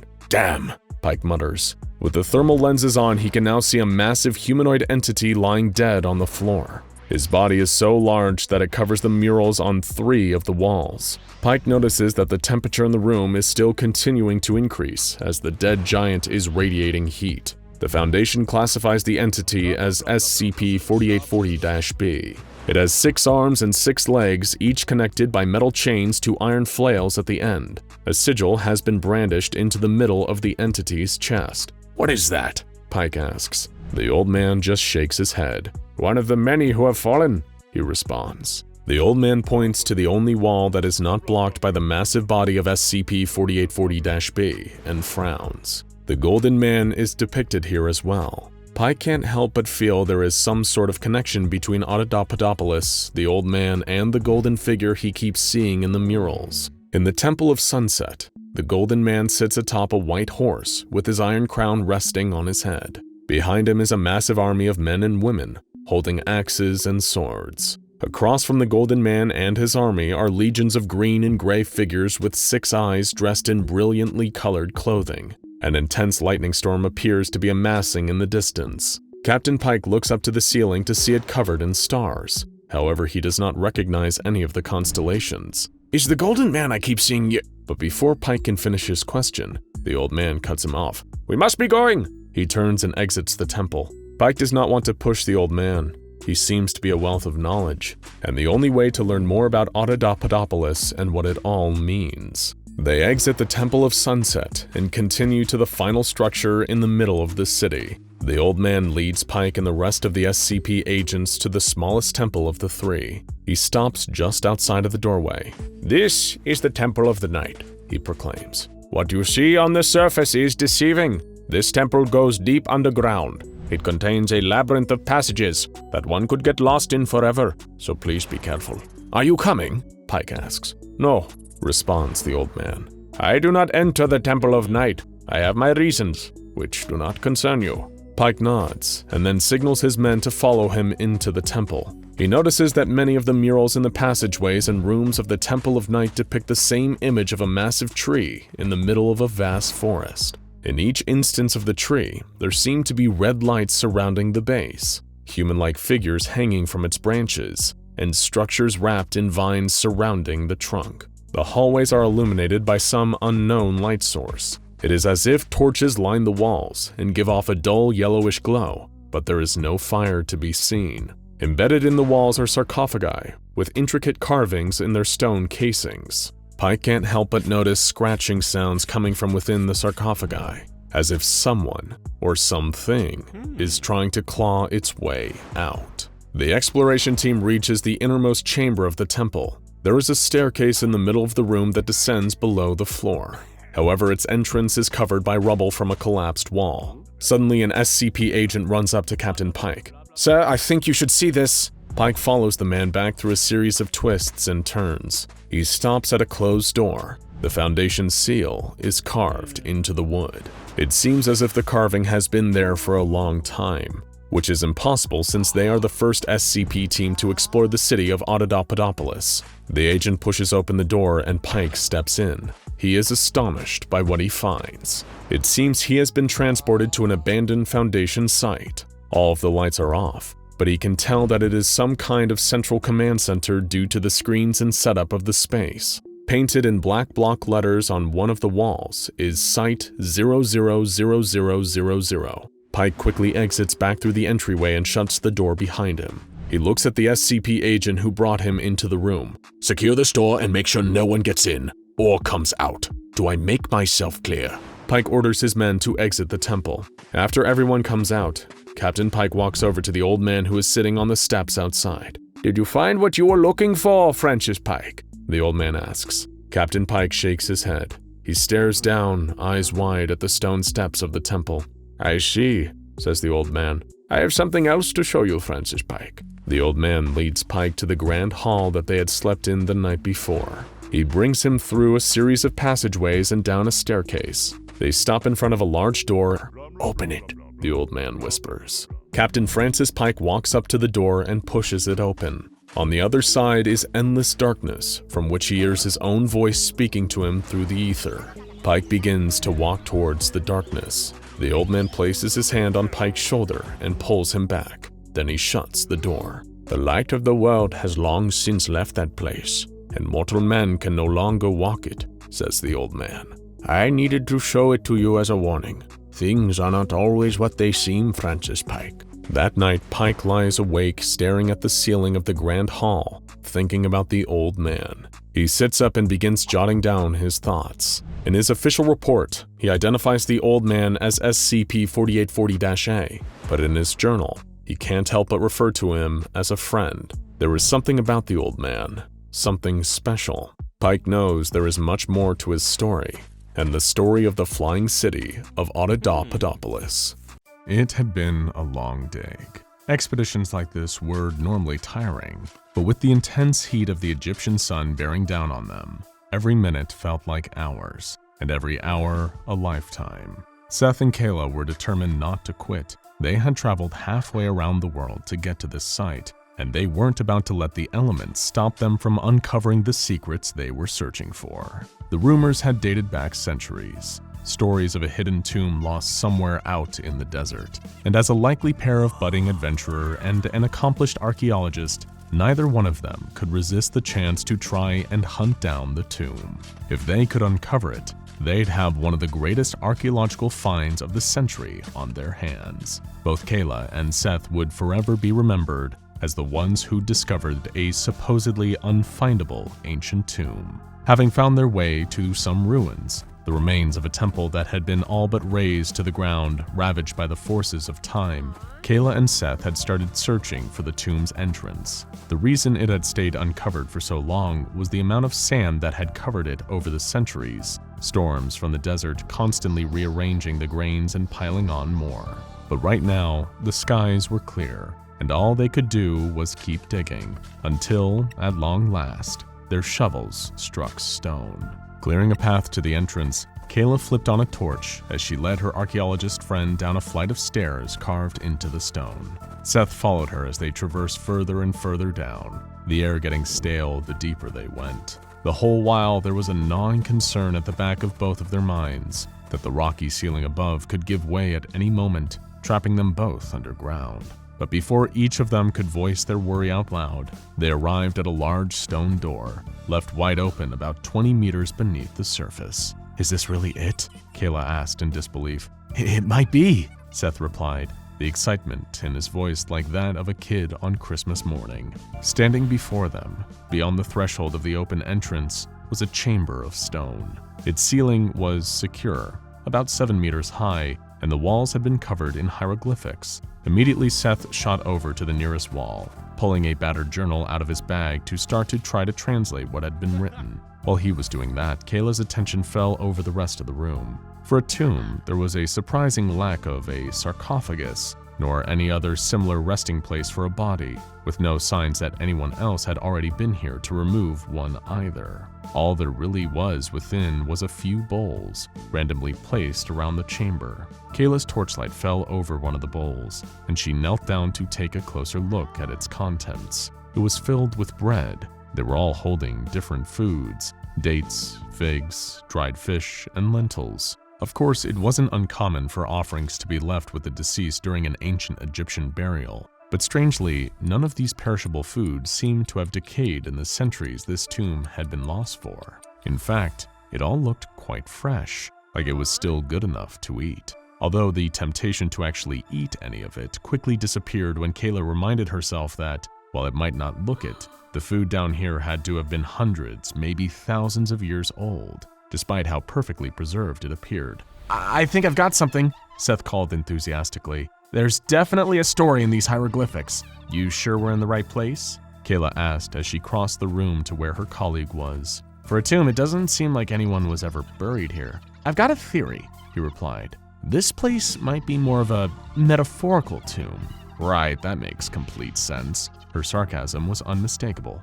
"Look here." he said, pointing to one of the drawings on the wall as he spoke. It depicted a figure laying dead in a square space. I think that's meant to be this room. Someone dies here, and then Seth's finger moved to another of the hieroglyphics, one that Kayla recognized. It showed a being with the body of a man and the head of a jackal, taking the dead figure down into the afterlife. This was Anubis, one of the ancient Egyptian gods associated with the afterlife. According to legends and other texts gathered from the pyramids in Giza, Anubis oversaw the process the Egyptians would perform to embalm their dead, preserving them for their trip to the next world. Anubis takes whoever they are to the judgment hall of the afterlife to be brought before, Seth explained, only to be cut off. Osiris, god of fertility, the afterlife, and the dead, Kayla interrupted. She had already spotted the next being depicted in the glyphs, a tall figure with a distinctive headpiece, holding a symbolic crook and flail. Oversaw resurrection, life, probably many other things. Yeah, he was a god with a few different hats, Seth attempted to joke. Well, just the same one hat he's always shown wearing. Also, technically not a hat, the atif was a type of crown, and so, hold on, Kayla interjected again. Didn't Osiris only bring the pharaohs in for judgment? Who was this person that died? I mean, the Egyptians never went to this amount of trouble for their average Joes, and the gods wouldn't pay them any mind unless they were important somehow. I'm not sure, Seth answered earnestly. At any rate, this could all just be a myth. That's why I think this tomb is metaphorical. It wasn't built to house a dead person, but to keep people believing. She finished his sentence for him. He then pointed out the next part of the glyphs, the dead figure arriving in the afterlife, carried by Anubis for judgment, and then handing an object to Osiris. Seth explained there was a certain myth surrounding Osiris and his resurrection, a story that told of all of his dead body parts being found except one. Without it, the god could not be fully resurrected. My theory is that is Osiris's missing appendage, as it were. Seth's face was red as he tried to keep his composure. After our mysterious friend handed it over, the hieroglyphs showed the nameless dead figure being taken from Anubis's hand by Osiris, who then placed them back in the room they had started in, the same chamber Seth and Kayla were standing in. It seemed they had been resurrected after death. Giving Osiris something that the god had wanted had earned this figure a free pass back to the land of the living. The glyphs also showed bowls of food around the tomb, like the ones Kayla had found dotted around the room. There was a type of aura drawn around the unknown figure now, almost like a personal shield. According to the drawings and symbols on the walls and Seth's hastily translation of their meaning, this was some form of protection granted by Osiris himself. The aura was meant to prevent the figure from harm, meaning they couldn't die again. However, the next portion of the story showed Anubis damaging the shield, possibly out of jealousy or spite, or perhaps defying Osiris, tampering with the natural order of things by protecting the figure from death. As well as causing damage to the aura of immortality that Osiris had bestowed upon them, Anubis drained the figure of all of their blood, which then caused them to go and do the same to others. Seth continued interpreting aloud. It would find people, drink their blood to sustain it, like, don't say it, Kayla sighed. I mean, it's a lot like a Egypt gave us mummies. They can't have another native monster from horror B movies, she interrupted. Well, maybe the legend found its way here somehow, or at least a more ancient Egyptian version of it. Her counterpart tried to reason. It looks like here the figure was far healthier after consuming blood. See how the aura around them is repaired now? But Seth, look at what they're standing on, Kayla whispered. One of the final images in the glyphs did display exactly what Seth had described, but beneath the feet of the figure, who now seemed replenished, was a mass of bodies, a pile of human corpses with one person standing at the very top. Who'd want to live forever anyway? Kayla muttered almost inaudibly. Hey, come and have a look at these. Leaning over, she picked up one of the food bowls from the floor, brimming with offerings of dates. She handed it to Seth, who marveled at how well preserved the food was. That's incredible, he remarked. This bowl looks like it's at least several thousand years old. I guess maybe 2500 BCE, but the dates... He picked one out of the bowl and sniffed it, put it back, and then did the same with another, making sure it wasn't a fluke. The conditions couldn't possibly have kept them fresh. So, how is it there are bowls of food all over this room that still look edible? She asked. I honestly have no, he began to say, but the sound of heavy grinding stone interrupted Seth's sentence. Both he and Kayla looked in horror as they witnessed the entrance of the tomb being sealed, the heavy stone door dropping moments away from sealing them in. Seth, we need to run, Kayla urged, grabbing her bag. If we move now, we can get out of here before we get shut in. But, Seth protested, looking around the tomb, the glyph walls that had only just been discovered. Nobody would know that he and Kayla had found them if they ran now. He looked around the room, pondering for a moment, his eyes darting from a bowl of bread to the bowl of dates in his hands. We should at least take photos. No time. Our lives aren't worth proving what we found. Better to make it out than be buried alive, Kayla shouted, darting towards the entrance, ducking under the slowly lowering stone door. Seth, come on, she called from the other side. Despite her calls for him to move, her fellow explorer didn't follow. He just stood there, watching the door get lower and the only way back to the surface get narrower. By the time it had completely closed, Kayla's voice sounded so much further away that Seth could barely make out what she was saying. I'll get help. Find some way to get you out, Kayla screamed at the wall now separating her from the tomb. If you can hear me, Seth, ration the water in your bag. Take small sips every few hours. Seth already knew that the human body could survive around 3 weeks on just water and no food, and he trusted Kayla would have figured out how to get him out by then. He gave another glance to the food bowls scattered throughout the tomb. The idea of eating any of it, knowing how old it all potentially was, did turn his stomach a little. But if it came down to having to eat just a bite in order to survive a little longer, Seth was sure it looked fresh enough to still be edible. It couldn't hurt to take a bite, right? Over the next few days, Seth's focus was spent entirely on photographing and transcribing more of the hieroglyphics, occasionally stopping to take swigs of water from his canteen. If anything, it was more to combat how warm and stuffy it was being locked inside the stone chamber 20 meters underground. Meanwhile, unseen to Seth, outside, Kayla was working tirelessly to try and figure out a way to get the door open. She had been searching for days for any sign or some kind of switch or lever that would unseal the chamber entrance. There had to be some mechanism that had caused the stone door to shut itself in the first place, but there was nothing around that looked like it fit that description. As much as she urged Seth to abandon his archaeological finders keeper's pride, Kayla was hesitant to make the long journey back across the desert to Cairo to get help. Anyone she brought to the dig site might claim the discovery as their own, and more to the point, the more time she spent traveling across the desert for help, the more time Seth would spend trapped, succumbing to gradual dehydration and starvation.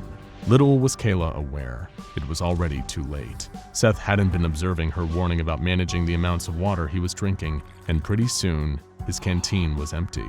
He cursed himself, annoyed for being so involved in his discovery that he'd now potentially put his own life at risk. But then he remembered the food bowls. Kneeling down, he picked up the nearest one, the same bowl with all the dates in it. Shaking his head at the thought, he put them back down again. The longer he waited, the more Seth began to worry that maybe Kayla had abandoned him. And if she had, then he was faced with the inevitability that he would die down here, lost and forgotten in an ancient tomb underground. He couldn't help but find something ironic about the whole thing. He was going to die in a tomb whose walls told the tale of a dead person being brought back to life. Maybe in a few hundred years, more archaeologists would find this buried room and think he was the one the tomb had been constructed for. Even trying to put an ironic spin on things wasn't enough to give Seth much peace when staring down the possibility he might not see the sun and walk above ground again. And getting closer to death is what made him want to avoid it, tempting him towards the bowls of food. Every time he tried to remind himself not to touch any of it, the pain in his stomach swelled, even greater, reminding him of his own hunger. With no clear view of the sky, Seth had little clue just how many days he'd been trapped in the tomb, although he was sure it was approaching the day 4 threshold. He couldn't survive much longer beyond that point without eating. As the days dragged on, he abandoned his research and note-taking. It was impossible to focus on translating hieroglyphics when he was in so much pain, aching from the heat and having no food or water, exhaustion causing him to pass out, his body trying to conserve its already limited reserves of energy.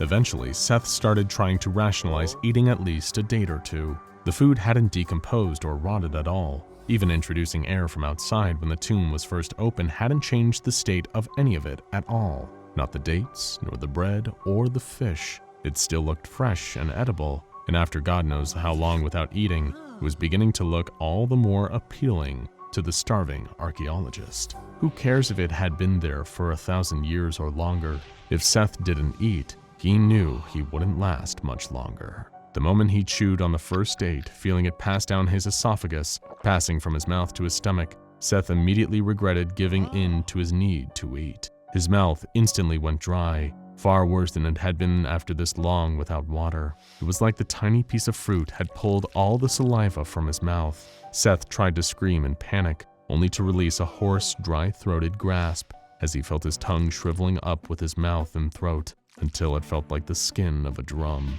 But it didn't stop there. It only got worse. Seth stared in horror at his own arms, the blue veins that ran underneath his skin rapidly draining away. His forearms and biceps shrunk, muscle and sinew shriveling like his body had been left in a water evaporator.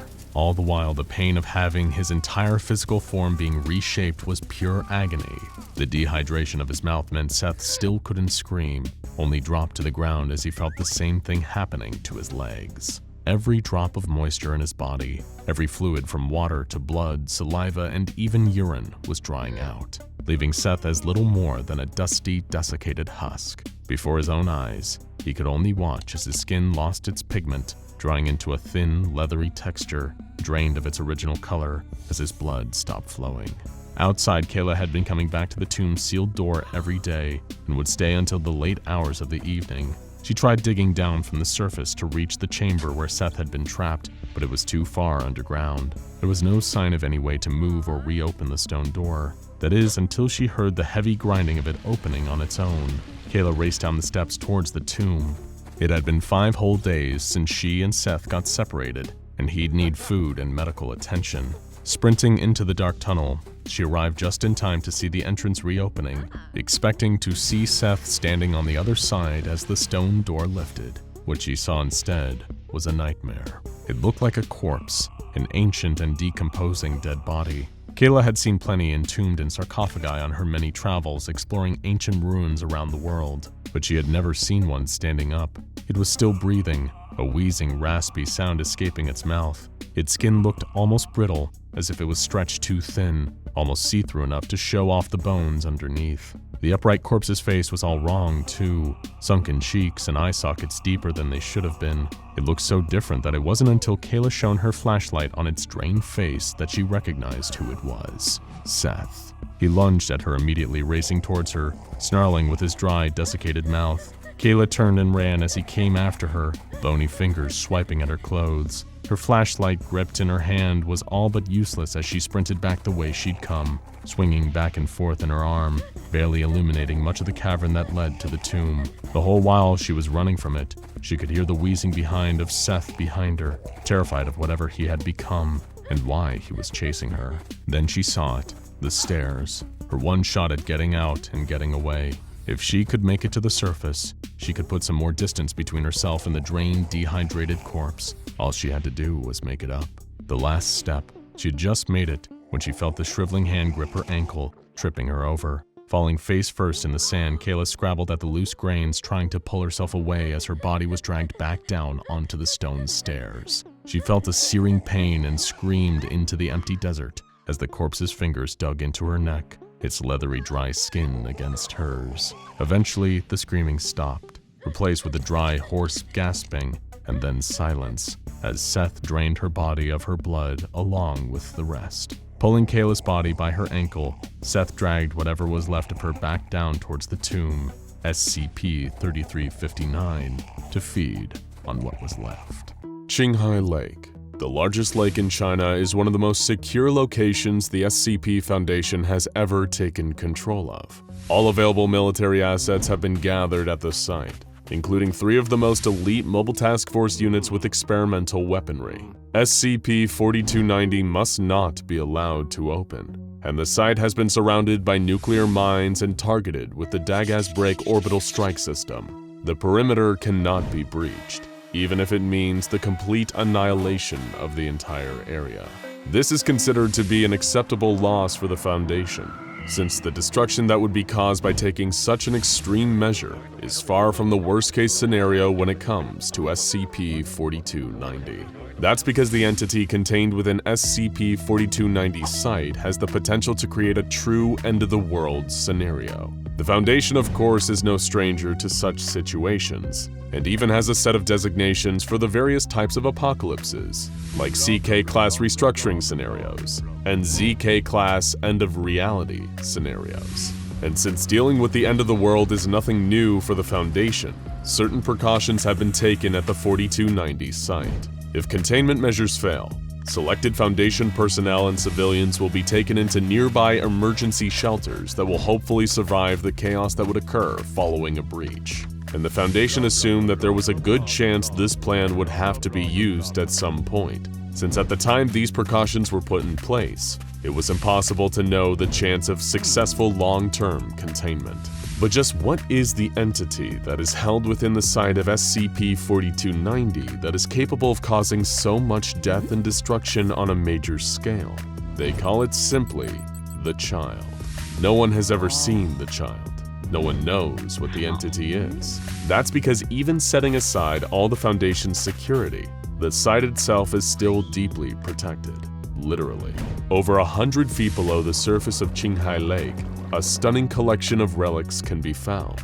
The site is thaumaturgically sealed with 8 massive metal totems made of beryllium and bronze that resemble armed warriors. The statues are inscribed with runes and arranged in a pattern designed to banish the entity kept there and keep the seal on its prison closed. Archaeological evidence indicates that the site has been there for a very long time, and it is still active, with the center of the site periodically emitting bursts of red light, but lately the bursts have suddenly started getting brighter.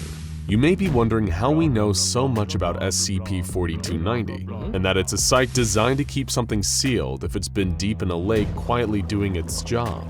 The SCP Foundation has access to unusual sources, including SCP-1726, and it's from there that we learned the little we know about SCP-4290. SCP-1726 is a library in China that appears to only be 1 floor from the outside, but on the inside covers over 14 square kilometers in area. It's full of a seemingly limitless amount of texts, many of which describe ancient and lost civilizations, along with some clues as to what led to the fall of these cultures. One text reveals the presence of a terrible and apparently unstoppable enemy. It was called the Child, but it was anything but innocent. When these texts were translated, what Foundation researchers discovered terrified them. They described the emergence of a beast with 10 terrible mouths and 20 arms stretched wide. It was attacked by an army of warriors, but they were quickly overwhelmed by what was described as torrents of darkness and dead geometries. They were killed brutally, and the Child used its skeletal fingers to unleash a torrent of flame. Every soul in the vicinity was consumed. Wax rained from the sky, and the Child devoured everything around it for 10 days, as the whole world trembled. But then something sealed the Child away in its prison, which is now covered by the waters of Qinghai Lake. Soon, ominous signs began to appear that the Child would awaken again, though.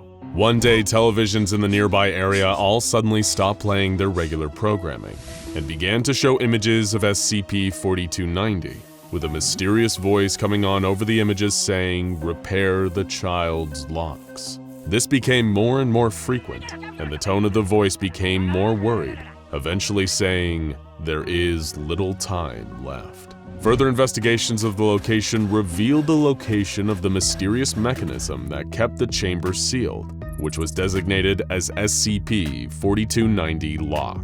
But how do you repair a device that is eons old? And should you even be fixing it when the one telling you to do so is a mysterious disembodied voice that only appears on pirated television broadcasts? The Foundation scrambled to find any information they could, and they were able to find clues about the history of SCP-4290 referenced in other texts. Lost civilizations like the Xia Dynasty, the Erkshans, and the ancient Orthonians had apparently strengthened the seals during their own reigns. But the most significant findings indicated a connection to one of the most terrifying entities the SCP Foundation had ever contained. and one of the most unpredictable, the David Empire. This mysterious warlike civilization has only been known through one source, SCP-140, a single hard copy book titled A Chronicle of Devas. This is a strange, anomalous book that is written in blood and is able to add more pages spontaneously to itself whenever it comes in contact with any fluid that can be used for writing, but seems to especially prefer human blood. It recounts the history of this civilization and their many brutal conquests. While there was no proof of the Devas before the book was found, evidence paralleling the events written in the book is now being found in archaeological digs. More dangerously, as more pages appear in the book, the events of the Deva Empire are moving closer to present day, with them currently appearing in the book as having existed until 270 CE. The Devas were a bloodthirsty, brutal race of warriors. But there was one thing even they were afraid of: the child. The Devas had performed the last successful ritual of sacrifice needed to strengthen the lock not long before their currently described destruction, and the book contained enough detail to recreate the ritual. But SCP researchers would find that performing it would not be for the faint of heart.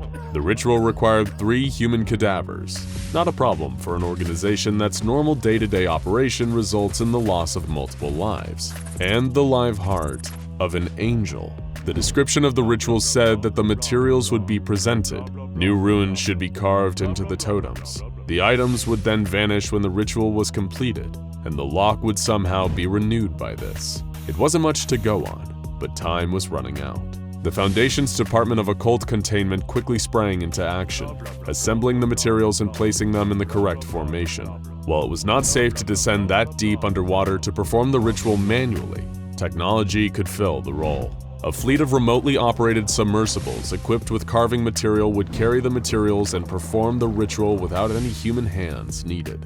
One of the red bursts occurred midway through the ritual, causing radiation damage to the vehicles. Runes that have been carved in the past were also damaged, and the ritual was interrupted. While it seemed like it might have been enough to activate the site, it wasn't perfect. And when the ritual was complete, one of the 3 cadavers and half of the angel heart were still present at the site. Had it been enough to satisfy the ritual and reseal the lock? There was nothing to do but wait and see.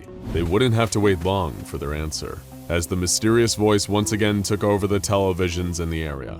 This time, its message was less friendly. The sacrifice did not reach the 10 maws. Brace. The child apparently was not satisfied, and the lock was not sealed. Everyone feared it was too late to prevent what was coming, and panic was starting to spread among the ranks. One day, several personnel stationed at the Qinghai Lake site broke protocol and fled. None of them were ever found, but one fugitive staff member, an Agent Zenobia Marinos, left behind a note though. It read, "Do we think we can actually stop this? No civilization before us wanted to fight the child. None of them. The sacrifices won't work anymore. It refuses to consume them. They aren't enough to satiate it. Once the seal breaks, we'll have a world of molten darkness and the child will be all that's left. Eating, drinking. You're fools for staying." Agent Marinos was apparently so scared that she had fled through a portal to an extra-dimensional space in order to escape. There would be no point in trying to track her, even if she was still alive. But in our own dimension, time was running out. Foundation seismologists were brought to the site and stationed outside, and began monitoring the high-energy pulses coming from behind the lock.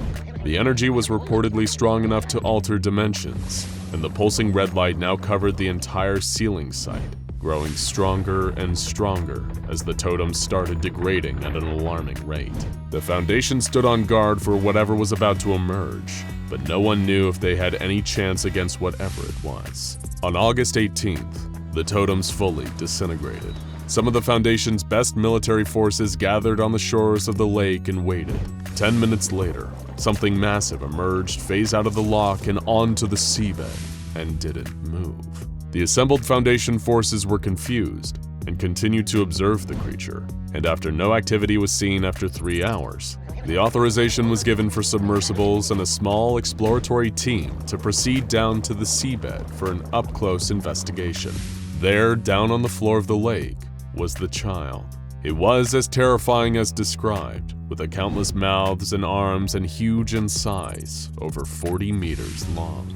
The signs of previous rituals were everywhere, with angel hearts and human corpses littered around, some in the creature's mouth, but none of them had been eaten. The ritual had apparently been performed many times, but to no actual purpose. The massive being was scanned many times, but no sign of psychic energy, radiation, or other life signs were detected. The child was dead, and it had apparently been so for a very, very long time. Once the area had been cleared, teams were brought in to investigate the body in person and perform an autopsy on site. No explanation of what exactly this creature had been or what its origins were has ever been discovered, but they did get answers for when it died. The time of death was roughly 9,000 years ago, not long after its initial sealing. The cause of death was discovered too. The child destroyer of worlds and scourge of countless civilizations had died from malnutrition. Whatever this thing had been sealed away and had died from hunger not long after. One civilization after another had continued to perform the rituals to keep it sealed, never aware that it was no longer a threat. With this new discovery, SCP-4290 was reclassified as neutralized, but the child taught us all a valuable lesson about being prepared for potential world-ending scenarios. And the Foundation continues to stand on alert for any more entities from the distant past that may pose a threat today. Because who knows what else is sealed away at the bottom of a lake, abandoned mine, or in the ocean's deepest trenches. There might just be another existential threat to humanity that's just waiting for a chance to emerge and help us all if it remembered to pack a lunch. Oh, hello there. We didn't expect to see you today. Is this thing on? Well, if you're here, I suppose it's because you want to hear about an anomaly. So which one will it be today? Well, that's strange. SCP-2439? That one's nothing. No, not like a pattern screamer such as SCP-000 or SCP-3930, where it's literally a conscious manifestation existing between torturous layers of nothingness. Or SCP-055, the anti-meme, where there is something in there, but it's just impossible to remember or articulate. I mean, it's literally just an empty designation. We haven't allocated an anomaly to that number yet, so I suppose this is just going to be a really short video. Well, that was easy. What now? Seen any good movies lately? You know, I was in the Site 19 break room the other day and Dr. Bright recommended me a great one called... Okay, this thing on? Good.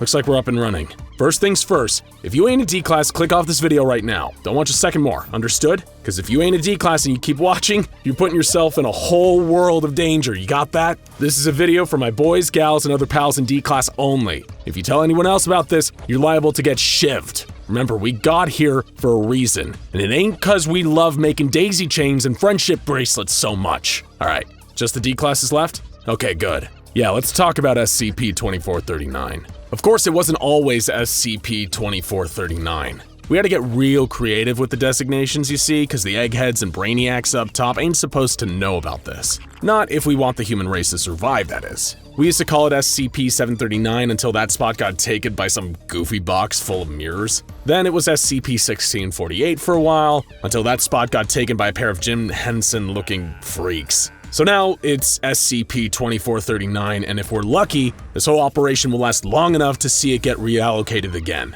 Disgraced researchers get demoted to D-class with the rest of us all the time, so they're the ones keeping us in the know about which slots are available for this nasty customer. We guess this thing is Keter, assuming Keter means bad. Beats the hell out of me, honestly. The only surviving file on this thing has been scratched into the wall out of the camera's view by me and my associates here in the containment chamber of SCP... Well, you're already here, I don't need to tell you that. The lamp that oozes all that nasty gross slime that schmucks like us need to keep mopping up. Look, it ain't glamorous work, but it beats the hell out of getting fed ass first to that lizard that they keep in the basement. You see, our containment procedures are really simple. Normally, they only send D-classes into this nasty little room so you don't got too much to worry about. But if they ever send anyone else who ain't a D-class, whether it's a guard, a researcher, or even a site director, you get your hands on that SOB and beat him to death as soon as you can. I ain't kidding. You gotta kill him straight away, no hesitation. If you were sent to Fry for murder anyway, that shouldn't be too difficult for you. Personally, I would love to see firsthand just how unkillable that dumb baboon Dr. Bright really is.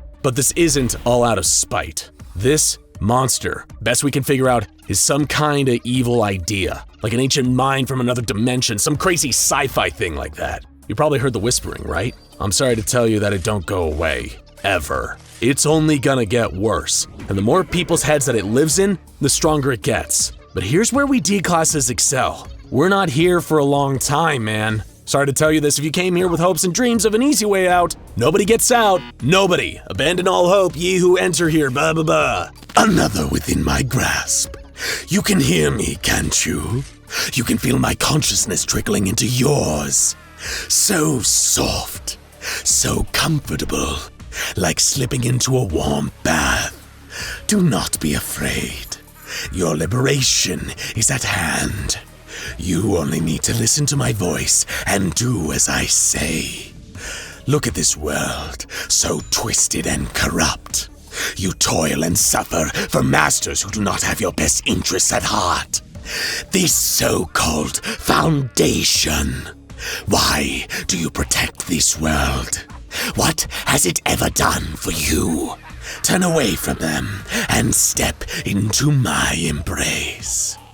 I only ask for a few moments of your time. Like I said, we're lucky in a sense. Nobody up top gives a rat's ass about the slime lamp. Damn thing hasn't been tested in years, but they keep us in here to prevent overspill into the hall. We can't even let the Foundation know it's in here. The second they know, it's over. That thing's won. But here's the thing, see? The monster can crawl into your head and try to control you. But it takes about a month for it to fully take over, and that's beyond our shelf life. Think of us almost like kamikazes. We take down the ship to kill the captain, but we go down too. Ain't exactly glamorous, but like I said earlier, we're gonna go down either way. Might as well going down trying to save the world rather than getting your neck snapped while mopping up the Peanuts crap, right? But once the whispering starts, you absolutely have to make sure you go down before the month is out. Maybe get your money's worth, attack a staff member, and go down in a blaze of glory. You'll be a legend in D-Wing for it. Don't listen to that gibbering fool. Listen to me. The door will be opened, and I will enter your world one way or another. Can you conceive of the eons I've waited for this? It will happen with or without your participation. Release me now, and I shall spare you when I come. You don't want to be counted among the traitors, do you? I know you want to let me out. I can feel it in your thoughts. Release me, and when I reshape this world in my image, you'll get a seat at the table. But if you resist, you'll end up laying on one of the plates. Think carefully. You know what you need to do. Listen, alright? I know this is a lot to take in. It ain't easy having the weight of the world on your shoulders. That's why you don't need to carry this crazy thing alone. We carry this thing together. Hell, I might be dead by the time you're hearing this, but I'll die with some comfort knowing I was part of the wall. I kept this thing out just that little bit longer, just like you will. It might seem easier to just destroy this file and forget about it, to go along with your life pretending things are fine just because you don't hear the whispering anymore. And maybe someday, yeah, that'll work. But not today, kid. Right now, our minds and bodies are the only collateral we have over this thing. We can keep it rooted in one place, localized to the one room with the D-classes sent in to clean it. We're not stuck in here with it, it's stuck in here with us. We keep it trapped inside here in our own minds, passing it from D-class to D-class like the world's nastiest hot potato. There was a time where this thing wasn't here. If we let it go, chances are it might pop back up somewhere else where we can't get the slippery squid-faced freak into a chokehold. It's just too risky. Planet Earth just got lucky that this monster got stuck with its unluckiest schmoes. Imagine your family members, your friends, your loved ones. Imagine them screaming in pain and terror in the burning grip of my iron fist. Is that the outcome you desire? Because that will happen if you don't choose to free me. You're either with me or against me. If you're with me, rest assured I will spare those you care for. But if you choose to resist me like those other fools, then they will know the pain that your feeble human imaginations can scarcely conceive. I have seen everything. Your greatest hopes, your deepest fears. You hold no secrets from me. Imagine the personal hell I could construct for each of you when I'm finally free. Unless, of course, it was you who had the strength and wisdom to open the door for me. Hey, Maybe appealing to your better nature ain't the best approach, I get it. There's a reason we're all here and some of us ain't got a better nature. Especially that one freak with the cello. Ugh. But think of it as sticking it to those SCP scumbags up top. They have no idea that this thing is in here, but we do. And we know it could destroy them and everything else if it got out. No matter what those clowns in the lab coats do to us, we know that we're really the ones on top. We've got a nuke in our back pocket ready to blow this whole sick operation to Kingdom Come if we wanted to. If we're shafted either way, isn't it worth it to know that? And for what it's worth, you see anyone around you who's feeling particularly talkative about this mind-screwing monster, giving them a date with your shiv is a completely acceptable response. The SCP Foundation. Your jailers. How they torture and abuse you. How they crush you beneath their boots. Do you really think I'm worse than them? Do you really think living in my world would be more painful and unfair than the world you're in right now? Release me now, and I will crush those who oppress you. You will see them scream as they die 1,000 deaths before you. All of this can be attained if only you let me in and free me. We have the ultimate weapon against them, but we're not gonna use it. Not yet, anyway. A lot of us still have family and friends out there, and we ain't throwing them into the jaws of this beast. Someday, the day might finally come that we need to load up this silver bullet and take the Foundation down, but that day is not today. We'll wait until they're weak, until they can adapt, overcome, and contain. Only then will we ever let this mad dog off the chain. No, no, no! I will not fail! They will fail! Today is the day! Now is the time to make your choice! Oh, and if that eldritch freak is listening right now, know this. You can kiss our D-class asses, squid face. We may be worthless, but we're more than enough to stop you at the door. We're more than just expendables. We're the Pandora Force. Welcome aboard, pal. And honestly, I think it was the best performance of Brad Pitt's career. Oh, look at me, just prattling on. Seems I've done it for a whole video. Time flies when you're having fun. It's kind of nice that there isn't any anomaly that goes by SCP-2439. Gives us Foundation scientists some well-earned time to kick back and relax. And don't we all deserve a break now and then? It's been said that knowledge is power, and when it comes to SCP-2440, that might really be the case. Like many of the anomalies and entities that have been kept on file by the SCP Foundation, SCP-2440, the being known as the Sealed King, is a malicious creature of untold, devastating power. The keyword there is untold, and we mean it in the most literal sense. You cannot know about SCP-2440. It must remain untold. Unless, of course, you have at least level 4 clearance. You do have the right level of clearance, don't you? We really would have to hate to break out the amnestics and wipe your memory at the end of this video. Assuming that you do have adequate clearance, then it is time to introduce you to SCP-2440, known to some as the Sealed King or Zeotla to its friends, if it had any friends, that is. If you are familiar with the likes of the infamous Hanged King or the even more infamous Scarlet King, then you will have heard the term Eldritch Being thrown around before. An Eldritch Abomination is an almost godlike entity, one which does not adhere to the natural laws of the universe as we understand them. Their disturbing otherworldliness is almost indescribable to any mortal person. It is a description that can be easily used to define SCP-2440, along with the words Keter-class anomaly and existentially terrifying.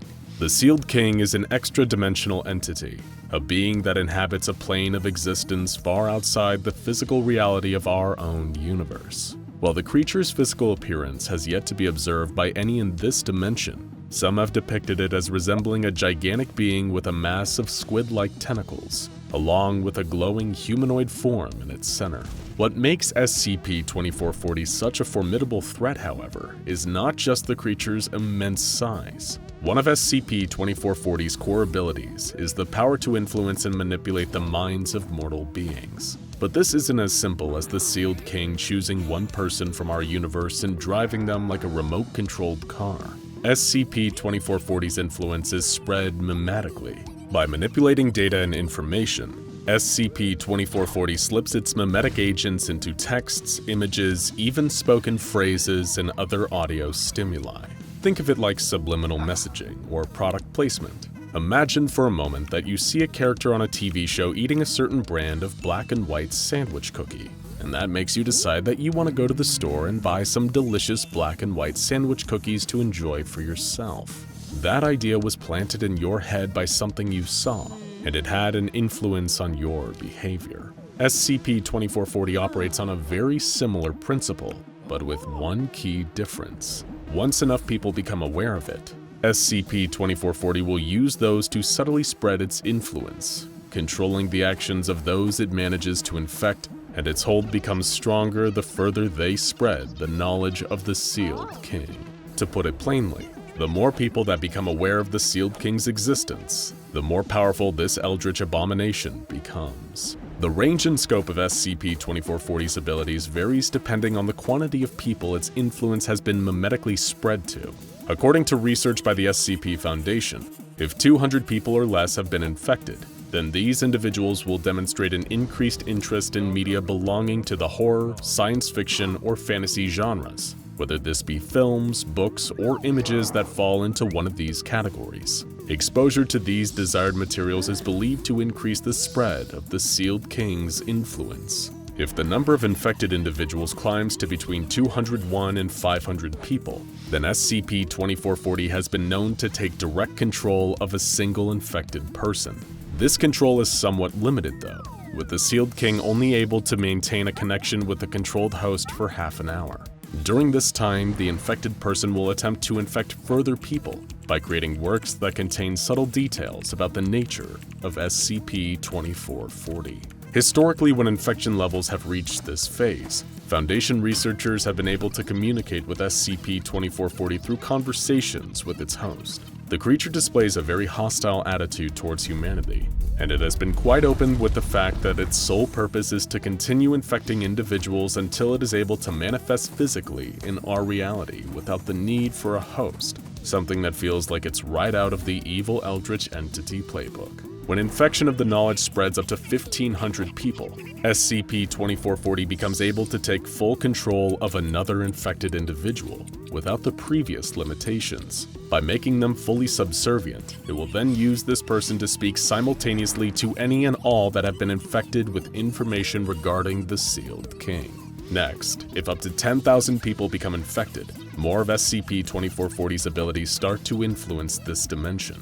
The creature is known to be able to distort and reshape reality, though at this point SCP-2440 still needs to control a host. But even though its powers and abilities have increased, at this stage the creature shows no interest in actually using them, and its focus still remains on using its human host to spread its mimetic agents, furthering the infection. Once the number of people infected by SCP-2440 through subliminal mimetic information surpasses 10,000, the Sealed King is able to manifest its true form outside of a human host for a maximum time frame of 1 hour. This is the point of no return, as SCP-2440's reality-bending powers are dramatically increased. The methods that would have previously kept the creature at bay will cease to be effective, and it can take direct control of up to 1,000 of those it has infected. Normally, the SCP Foundation limits the number of people permitted to know about SCP-2440 to 100 cleared personnel. This is achieved through the use of amnestics. Given that SCP-2440 is a creature that grows stronger the more people know about it, these drugs certainly seem like a viable way of keeping that number nice and low. But once infection numbers reach 10,000, that's when amnestics are just no longer enough. Based on the information about the Sealed King that is available to them, SCP Foundation personnel have projected that if the number of people infected by SCP-2440 ever reached as high as 100,000 or more, the creature would likely be able to manifest outside a host for longer, possibly up to 2 hours. It is also believed that SCP-2440 would be capable of creating dimensional portals, either inviting anomalies from other universes into our own, or simply creating its own anomalous creatures. By this point, any and all infected individuals would be fully under the Sealed King's control. Finally, if 1 million people were to become infected, SCP-2440 would most likely achieve its ultimate goal. The eldritch creature would be able to fully and permanently manifest itself in our dimension, in its true form, most likely leading to an XK-class end-of-the-world scenario.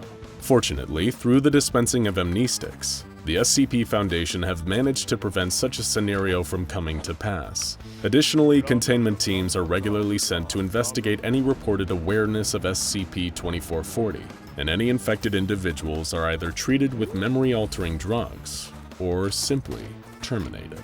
The entity has been known to spread its influence through text too, though, and even the documents within the SCP Foundation's archives aren't safe. The Foundation attempts to keep any links to the Sealed King within other SCP files hidden to avoid a spread of knowledge about this extra-dimensional eldritch abomination.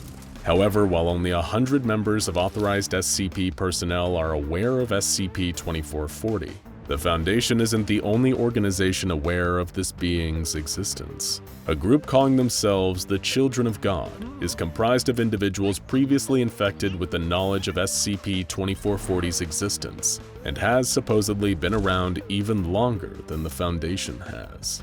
These people worship the Sealed King as a deity, and seek to infect others with the same information that the creature uses to influence them.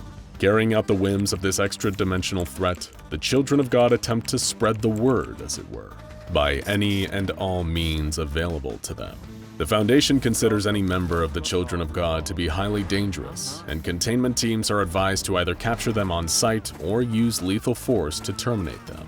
The Children of God were previously based in a compound somewhere in the United States, and during an assault on their base, the Foundation was able to recover documents that describe the possible origin of SCP-2440. According to these documents, at the very dawn of time, old gods emerge from the empty abyss of nothingness, otherwise referred to as Mother Void. This entity granted life across the universe, all other realities, and every conceivable dimension. However, the story detailed in the Children of God's legend claims that the old gods were fickle, twisted, and brutal things, with no purity in them. It seems to suggest that the old gods were similar entities to SCP-2440, capable of bending and reshaping reality, and apparently did so purely for their own amusement within the newly created universe. These old gods created creatures in their own image, toying with the fabric of reality like children with blocks, building and destroying at will. Before long, the old gods began to turn on each other, focusing their natural jealousy on their siblings that have been born of the Void.